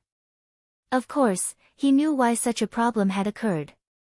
It was all because of the document Princess Junko had announced to the world. To be honest, he didn't think much of this woman at first. Even when Kiyoshi reported that someone wanted to save the emperor and was killed by him, he wasn't angry. Instead, he was a little happy. For a long time, the royal family had been a huge dark cloud over his head. Although he tried his best to weaken the influence and sense of existence of the other party, it had to be said that more people still recognized the royal family. Many forces that opposed him often used the royal family's name to suppress him. Finally, they were all dead. Although from the information he received, it was very likely that it was done by his subordinate Kiyoshi in private, this matter was not directed by him. Wasn't this the will of the heavens? Did the heavens want the royal family to die? Did the heavens want to give him, the general, a chance to rise? Without the existence of the royal family, Ashikaga Yoshimasa was ready to ascend the throne. As for whether there would be opposition forces, so what? He would fight and win them over. He often used such methods, and the reason why he was able to reach his current position was because of this set of methods that had made a miraculous contribution. He was even more convinced that any schemes, tricks, and the actions of villains were not worth mentioning in front of absolute strength. As for the sudden appearance of the 150,000 five-star army, Ashikaga Yoshimasa didn't pay much attention to them. After fighting for these days, he believed that he had grasped the strength of the other party. They were only a little stronger than the ordinary army of the Japanese Empire, but their number was still small, so there was no need to worry. Originally, the situation was good. As long as he could force the five-star army to retreat, he could withdraw and deal with the forces that opposed him. Finally, he could destroy them one by one and achieve his goal of becoming the emperor. But all of this was completely changed because of the appearance of Junko. Ashikaga Yoshimasa was just a woman. Even if she was reborn in the back garden, he wouldn't have the slightest fear. But the most amazing thing was that Junko's announcement made the five-star army and the forces in the country who opposed him have a common language and can walk together. As a result, he became a rat crossing the street, and everyone wanted to beat him up. According to the Maori regularization, the people who opposed him were gradually gathering. Once these people really gathered together, even if he was the general, it would be difficult for him to gain any advantage. It was even possible that he would be defeated and killed. Let Nishi Toshihide negotiate with the great southern martial king. We can give them some benefits. After solving the domestic problem, it won't be too late to deal with them. Ashikaga Yoshimasa was a person who stood at the top for many years, so he quickly made the right decision. Nishi Toshihide was born in an aristocratic family. He was very famous in the Japanese Empire for being eloquent. This person was not only knowledgeable, but also learned martial arts from an early age. He was one of the talents that Ashikaga Yoshimasa relied on the most. After receiving the order, he set off from Anyan Prefecture to Nagato Prefecture, and sent his name to the 5-star Army's camp first. This person is very cunning and agile. He is good at both civil and martial arts. He is an important helper of Ashikaga Yoshimasa. After reading the name, Junko told everything she knew to her husband, Yang Qindong. After returning to China for 2 years, Junko had a more detailed understanding of the situation in the Japanese Empire. With her identity, plus the importance that the emperor attached to her, it was not difficult to know some secrets. With this feature, she became one of Yang Qindong's strategists to attack the Japanese Empire. Oh, so powerful? Yang Qindong asked with interest. Yes, King, I suggest that you kill this person. Junko's eyes were firm. Since she was with Yang Qindong, she also changed the way she addressed him. She used to call him teacher, but now she called him king. It represented a kind of maturity and progress. With this relationship, she was confident that she could take the opportunity to kill Nishi Toshihida. It could be considered as collecting a little interest for the death of her father and mother. As the saying goes, the greater the hope, the greater the disappointment. This time, Junko was destined to be disappointed, because Yang Qindong did not listen to her suggestion. Instead, he shook his head and said, "How can I break this rule and let others laugh at me?" Yang Qindong did things based on his heart. Sometimes, in order to achieve his goals, it was inevitable that he would use some underhanded means. For a person like him, the saying of not killing the messenger in a war had nothing to do with him, but he still used this as a reason to say it. This only proved that he didn't want to take Ningxi Duishio's life yet. Since Junko's letter was announced to the world, the situation in the Japanese Empire had undergone a major change. This change was, of course, what Yang Qindong wanted to see, but it was still too far away from the final victory. What Yang Qindong wanted was not to surrender, but to destroy. What Yang Qindong wanted was not for everyone to surrender to the Japanese Empire's royal family and Princess Junko, but for them to surrender to him, to submit to the 5-star army, and to submit to the Han dynasty. In order to achieve this goal, he needed to severely damage the local army of the Japanese Empire. Before the final goal was achieved, he didn't want to see any side win. What he wanted was for Ashikaga Yoshimasa to fight with the other forces, and for both sides to suffer. In order to achieve this goal, a talent like Nishi Toshihida had to display his strength. How could he let him die so easily in front of him?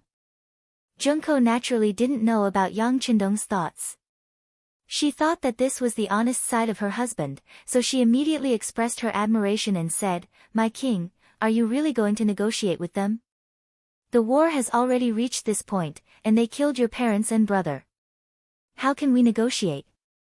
Yang Qindong chuckled, then said to Beta Persei behind him, "Go, inform them that after Nishi Toshihida enters our camp, everything will be carried out according to the first plan." Junko didn't know what the first plan was, but soon on the 3rd day, Nishi Toshihida came to the big tent of the 5-star army. After seeing Yang Qindong and Junko, the result was quickly announced to the world. Nishi Toshihida came.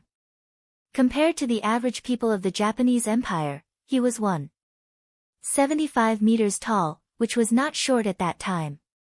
His facial features were regular, he had thick eyebrows and big eyes, and he spoke very humbly and warmly, giving people a good first impression. "Please." Yang Qindong smiled and sat opposite Nishi Toshihida with Junko. Tomiko was responsible for serving the brewed tea. Tomiko, who was originally the CIA's supervisor in the Japanese Empire, has now become the person Junko trusts the most. After reporting to the CIA, the 5th Madam, Su Maner, gave her to Junko and became her personal maid. "Thank you." Ning Shiduishio spoke in a somewhat awkward but still understandable Chinese. After she finished speaking, she suddenly lowered her head, fully displaying her humble side. "Ha, I didn't expect Nishi Toshihida to also know Chinese. That will eliminate the language barrier. Come, try the tea of my huaxia, this is a good tea before the Ming dynasty." Yang Qindong had a smile on his face, looking harmless to humans and animals. The meeting between the two sides was carried out in such a peaceful atmosphere. During the meeting, Nishi Toshihida observed Yang Qindong more than once. No matter how he looked at it, he couldn't connect the person who destroyed many countries and forces in the southern barbarian land of the Great Ming Dynasty with the young man in front of him. Chapter 1078. Although Ningxi Daxia was familiar with some Chinese, he probably didn't know that there was an old saying in Huaxia, keep your strength hidden. There was even a less elegant saying among the people, a dog that bites doesn't bark. Just as the two sides were negotiating, the five-star army had already implemented the first set of plans and was in the process of implementing them. To Yang Qindong, there really wasn't much to talk about with the Japanese Empire. Thinking about the various things that would happen in the future, in order to prevent the painful scenes of the people of Huaxia from happening again, he felt that it was necessary for him to resolve some problems in advance. In the large tent, the tea drinking continued. It seemed that both sides had no intention of immediately entering into negotiations. Of course, Ningxi Daxia took the initiative to bring it up a few times, but it was all resolved by Yang Qindong. It was as if they were really reminiscing about the past, even though there was nothing to talk about. Outside the large tent, or rather, outside the main tent, the world's 1st Cavalry Division, the Grasslands' new army, and the 1st Reserve Division had all set out, charging straight towards the Japanese Empire's army. The competition between the two sides had been going on for a long time. Both sides had suffered casualties, and both sides had won and lost. This was the most realistic way to describe it. After a long period of fighting, the Japanese army had already gotten used to the five-star army's fighting style and combat strength. Ningxi Daxia had already gone to the five-star army's main camp to begin negotiations. Some of the more optimistic people even thought that the war would end soon. How would the Japanese army know that the ones who had fought with them before were just some foreign allied forces that had just entered the battlefield? Their combat strength couldn't be said to be the weakest of the five-star army, but there was still a large gap between them and the strongest. The reason why they had chosen to fight to the death with the Japanese army was to deplete the number of foreign men, and also to train the soldiers. Of course, the most important point was to show the enemy that they were weak. Now, it seemed that their goals had been achieved. Once there was an outstanding seedling in the foreign allied forces, they would quickly be selected by the 1st Reserve Division. This rhythm of selecting elite soldiers and sending inferior soldiers to their deaths caused the 3 foreign allied forces to suffer heavy losses. It also allowed the 1st Reserve Division to expand from the original 20,000 to 30,000 people. These 30,000 people were veterans who had experienced the baptism of war. They were veterans who had climbed out of piles of corpses. Their strength could be imagined. But they weren't the strongest. The 1st Cavalry Division was the trump card of the five-star army. They were in existence was comparable to the Cold Vanguard Army, and even better in this kind of battle. The trump cards trumps army's side. SSSSSS. As a daimyo, Tanaka had 50,000 soldiers in his hands. Under the orders of General Ashikaga Yoshimasa, he was responsible for the left wing of the 1st and 2nd lines of defense in Nagato Prefecture. He and another daimyo named Kazumi became the 2 gatekeepers, blocking the advance of the five-star army. With the support of the general, although the 2 daimyos suffered heavy losses in the battle against the 1st, 2nd, and 3rd divisions, the soldiers were quickly recovered, and the military system was perfected, which made them very satisfied. It wasn't like he would be the one to die. This kind of hard work could still be seen by the Grand General. Once the war was over, he would definitely be rewarded for his contributions. That would be the time when he would be promoted to the position of a general. Thinking that once he became a general, he would be second only to Ashikaga Yoshimasa. No matter what Kazumi thought, Tanaka was really happy. In particular, Nishi Daxia also went to the five-star army's camp to negotiate, which was tantamount to the war coming to an end. Seeing that the overall situation was settled, his mood was even better. When people were in a good mood, they would naturally infect others. Just last night, Tanaka gathered the 2 chiefs, several county magistrates, and generals under him to drink until they were drunk. The war had been going on for more than a month, and everyone's spirits were too tense. It was time to relax. In Tanaka's eyes, since Nishidaxu was sent to negotiate, and the five-star army agreed, it at least proved that the war would not happen again in a short time, and they could relax. This was a conventional way of thinking, and there was nothing wrong with it. But if people fully understood Yang Qindong's habits, they would find that this was not a person who played according to common sense at all. Often, the rules that everyone thought were the rules, he simply turned a blind eye to them.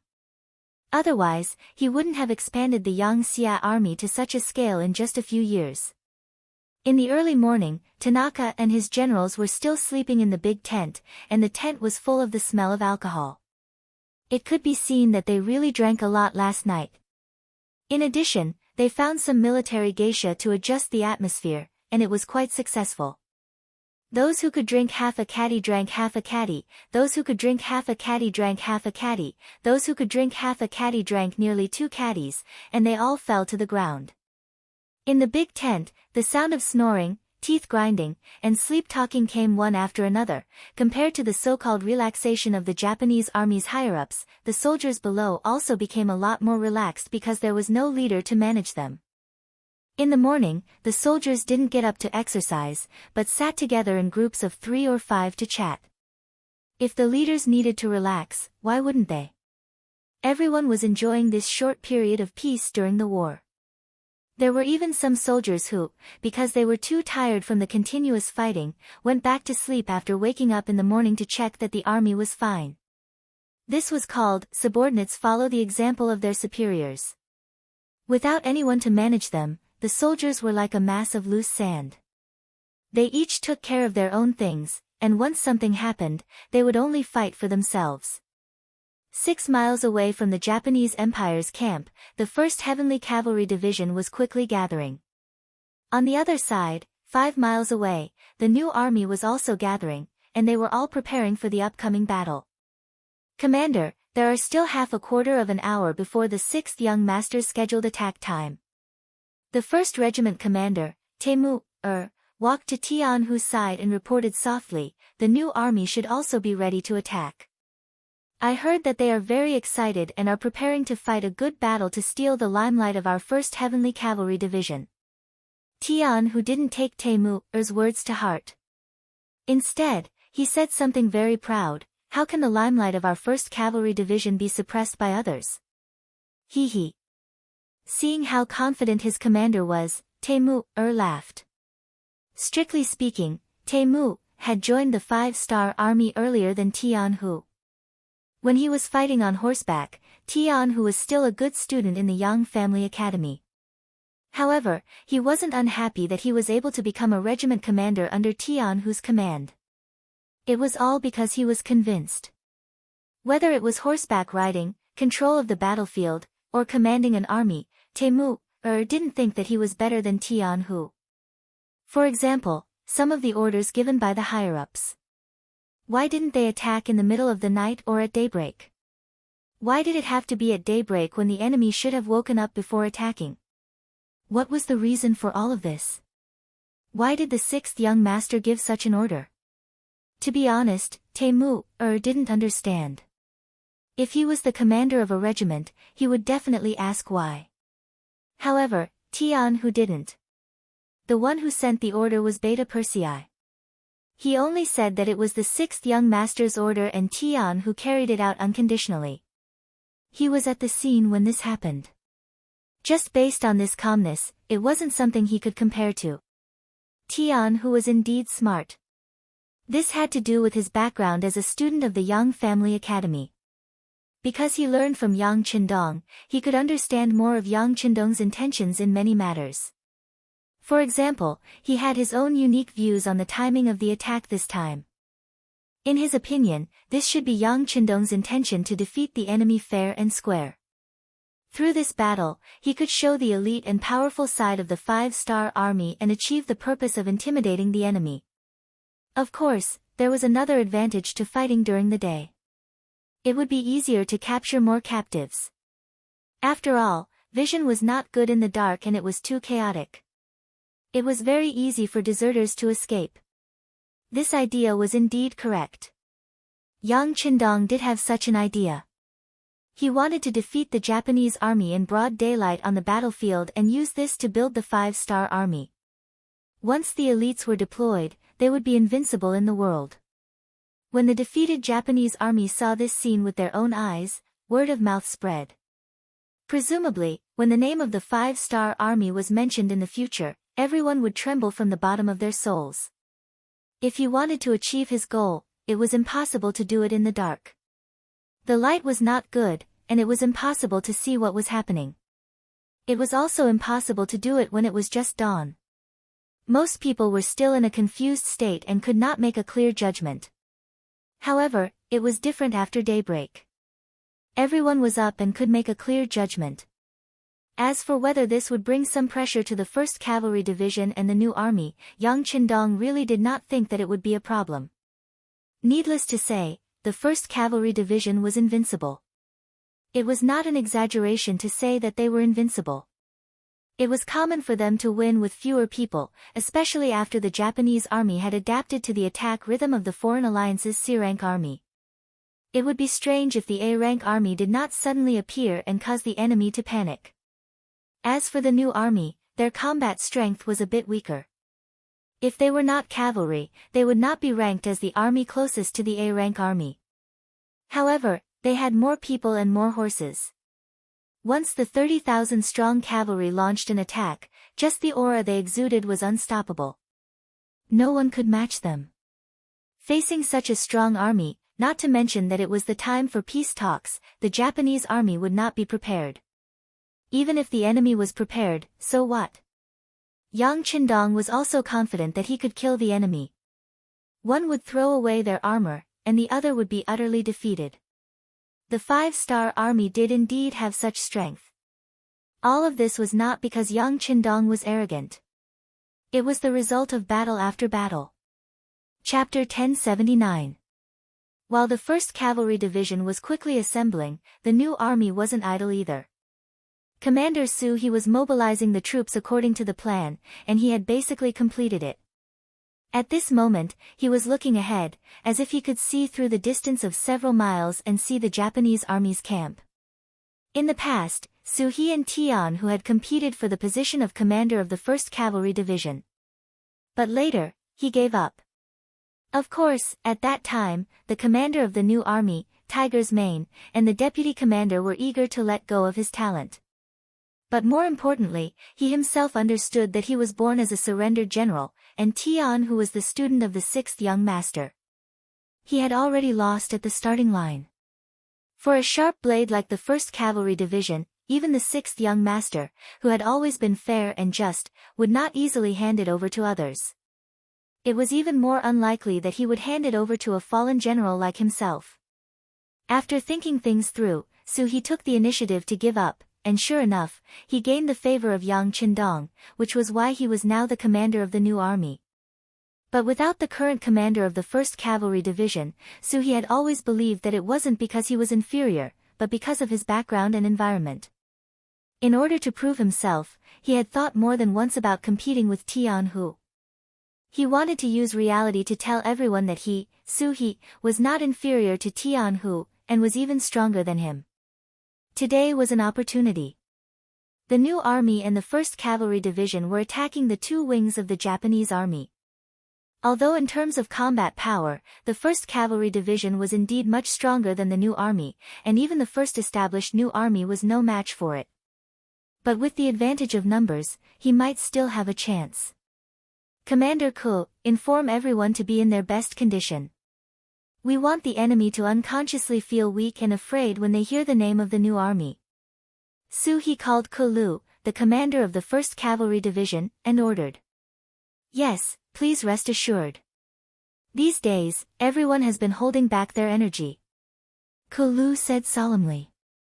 In addition to being the vanguard in the first battle and capturing Tsushima Island, the new army rarely made any big moves, especially when facing the Japanese army in Changmen Prefecture. They had been watching the performance of the three foreign armies, and the brothers had been holding back. This was such a good opportunity to make a contribution, but they had no chance to participate. If the 1st Cavalry Division and the 1st Reserve Division weren't watching the show like them, some people would have expressed their dissatisfaction. Now that the opportunity had finally appeared, Kalu was of course very excited. It was said that a soldier who didn't want to be a general wasn't a good soldier, and the position of a division commander wasn't the end of Kalu's pursuit. He wanted to lead an army alone one day, or even more people to kill in all directions. Whether it was the 1st Cavalry Division or the new army, they were all ready to attack with all their strength. On the contrary, the 1st Reserve Division, who was in the middle of the attack, wasn't so excited. There was only one reason: they were infantry, and their speed couldn't catch up with the cavalry. The commander of the 1st Reserve Division, Su Kuda, had also fought his way up through the flames of war. He was a fierce general with both courage and wisdom. Yang Qindong had taken a liking to him and promoted him to the position of commander of the 1st Reserve Division, becoming another dazzling new star in the military. Su Kuda was naturally very excited about Yang Qindong's favor. When he learned that he could come to the battlefield of the Japanese Empire, he wanted to perform well and make a great contribution to prove that the 6th young master didn't misjudge him. But today, Su Kuda wasn't in a good mood. He actually had to go out with the 1st Cavalry Division and the new army to kill the enemy. Without the help of war horses, how could 2 legs outrun 4 legs?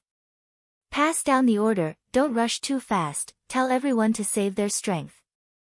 Su Kuda calmed down and said with a slightly disappointed tone. Commander, why? Is it because there are cavalry troops on both sides of us? The commander of the 1st Cavalry Division, Kang Biao, was puzzled. He was also a general who fought on the battlefield, and could be said to have killed countless people. People like him often had a very obvious characteristic, and that was that he didn't know what death was. Seeing that Kang Biao was asking him why, Su Kuda said in a bad mood, yes, it's because they are cavalry, and we can't keep up with them. Okay, you go and pass down the order, tell the brothers that this time, we will focus on capturing captives. Su Kuda, who had a strategy, had already decided on a position for himself. Since his speed wasn't as fast as his allies, then he might as well capture captives. This was also a great merit. In this way, the left, middle, and right sides were all ready to attack.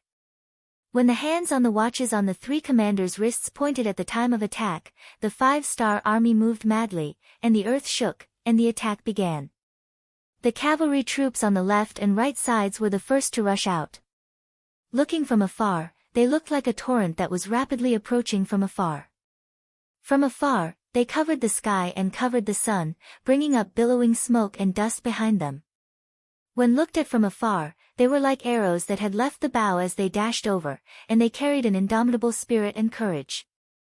From afar, their murderous aura filled the sky, giving people a feeling that they couldn't resist. The movement of the cavalry troops quickly attracted the attention of the opposite Japanese army. The moment the ground started to shake, some of the experienced veterans of the Japanese Empire quickly stood up. They first looked into the distance, wanting to see what had caused such a big movement. Then they got what they wanted.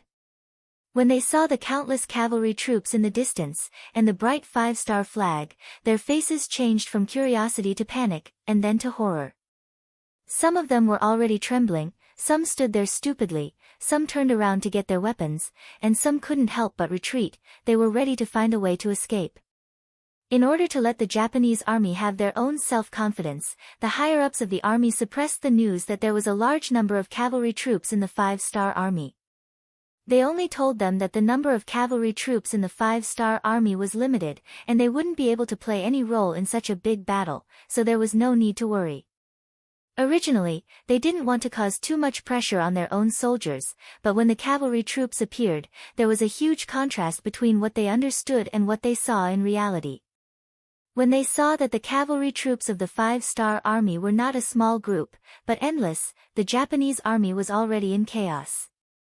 Hold on, archers, prepare to shoot, the rest of you prepare to stop the horses. The daimyo on the left side, Kazumi Kamikaze, was somewhat calm. Seeing the cavalry of the 5-star army getting closer and closer, he hurriedly gave the order. Although he didn't know what effect this would have, he couldn't take the lead to escape, right? As long as we can stop the cavalry's speed, we can wear them down. As if to encourage himself, and as if to give confidence to the soldiers below, Kazumi Kamikaze shouted loudly and issued the order. If Kazumi Kamikaze was a qualified commander, then Tanaka, who was guarding the right side, was too unprofessional. At this moment, he was still sleeping in the big tent, so when the soldiers below came to call him, he still didn't open his eyes. Get some cold water, go. It was Tanaka's confidant, and he was also one of his subordinates, so he had no choice but to order the soldiers. A bucket of cold water was quickly brought, then poured on Tanaka's body. Tanaka was stimulated by the cold water and finally woke up. When he saw that all of this was caused by his own soldiers, he was so angry that he raised his hand and slapped the elder, then he shouted angrily. Baka! Master! After the elder slapped him, he lowered his head, but soon he raised his head again and said. The 5-star army has launched an attack, and they are using countless cavalry troops, let's run. What? Originally, he wanted to fiercely reprimand these daring soldiers, but when he heard the elder's words, he swallowed the words he wanted to say. He wanted to ask what was going on, and whether he had heard wrongly, but then he felt the ground tremble, and then he rushed out of the big tent without caring about anything else. Then, he saw the figures of the 5-star army cavalry in front of him.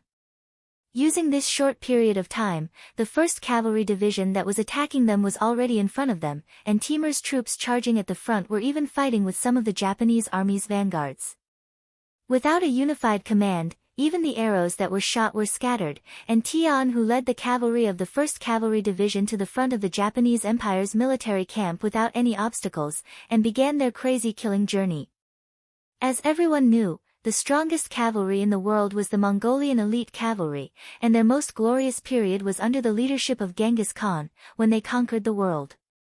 Compared to the Mongol elite cavalry of that period, the world's #1 cavalry division was not any weaker. Especially since they had the 7-star steel crossbows and high-quality cavalry swords that Yang Qindong personally gave out.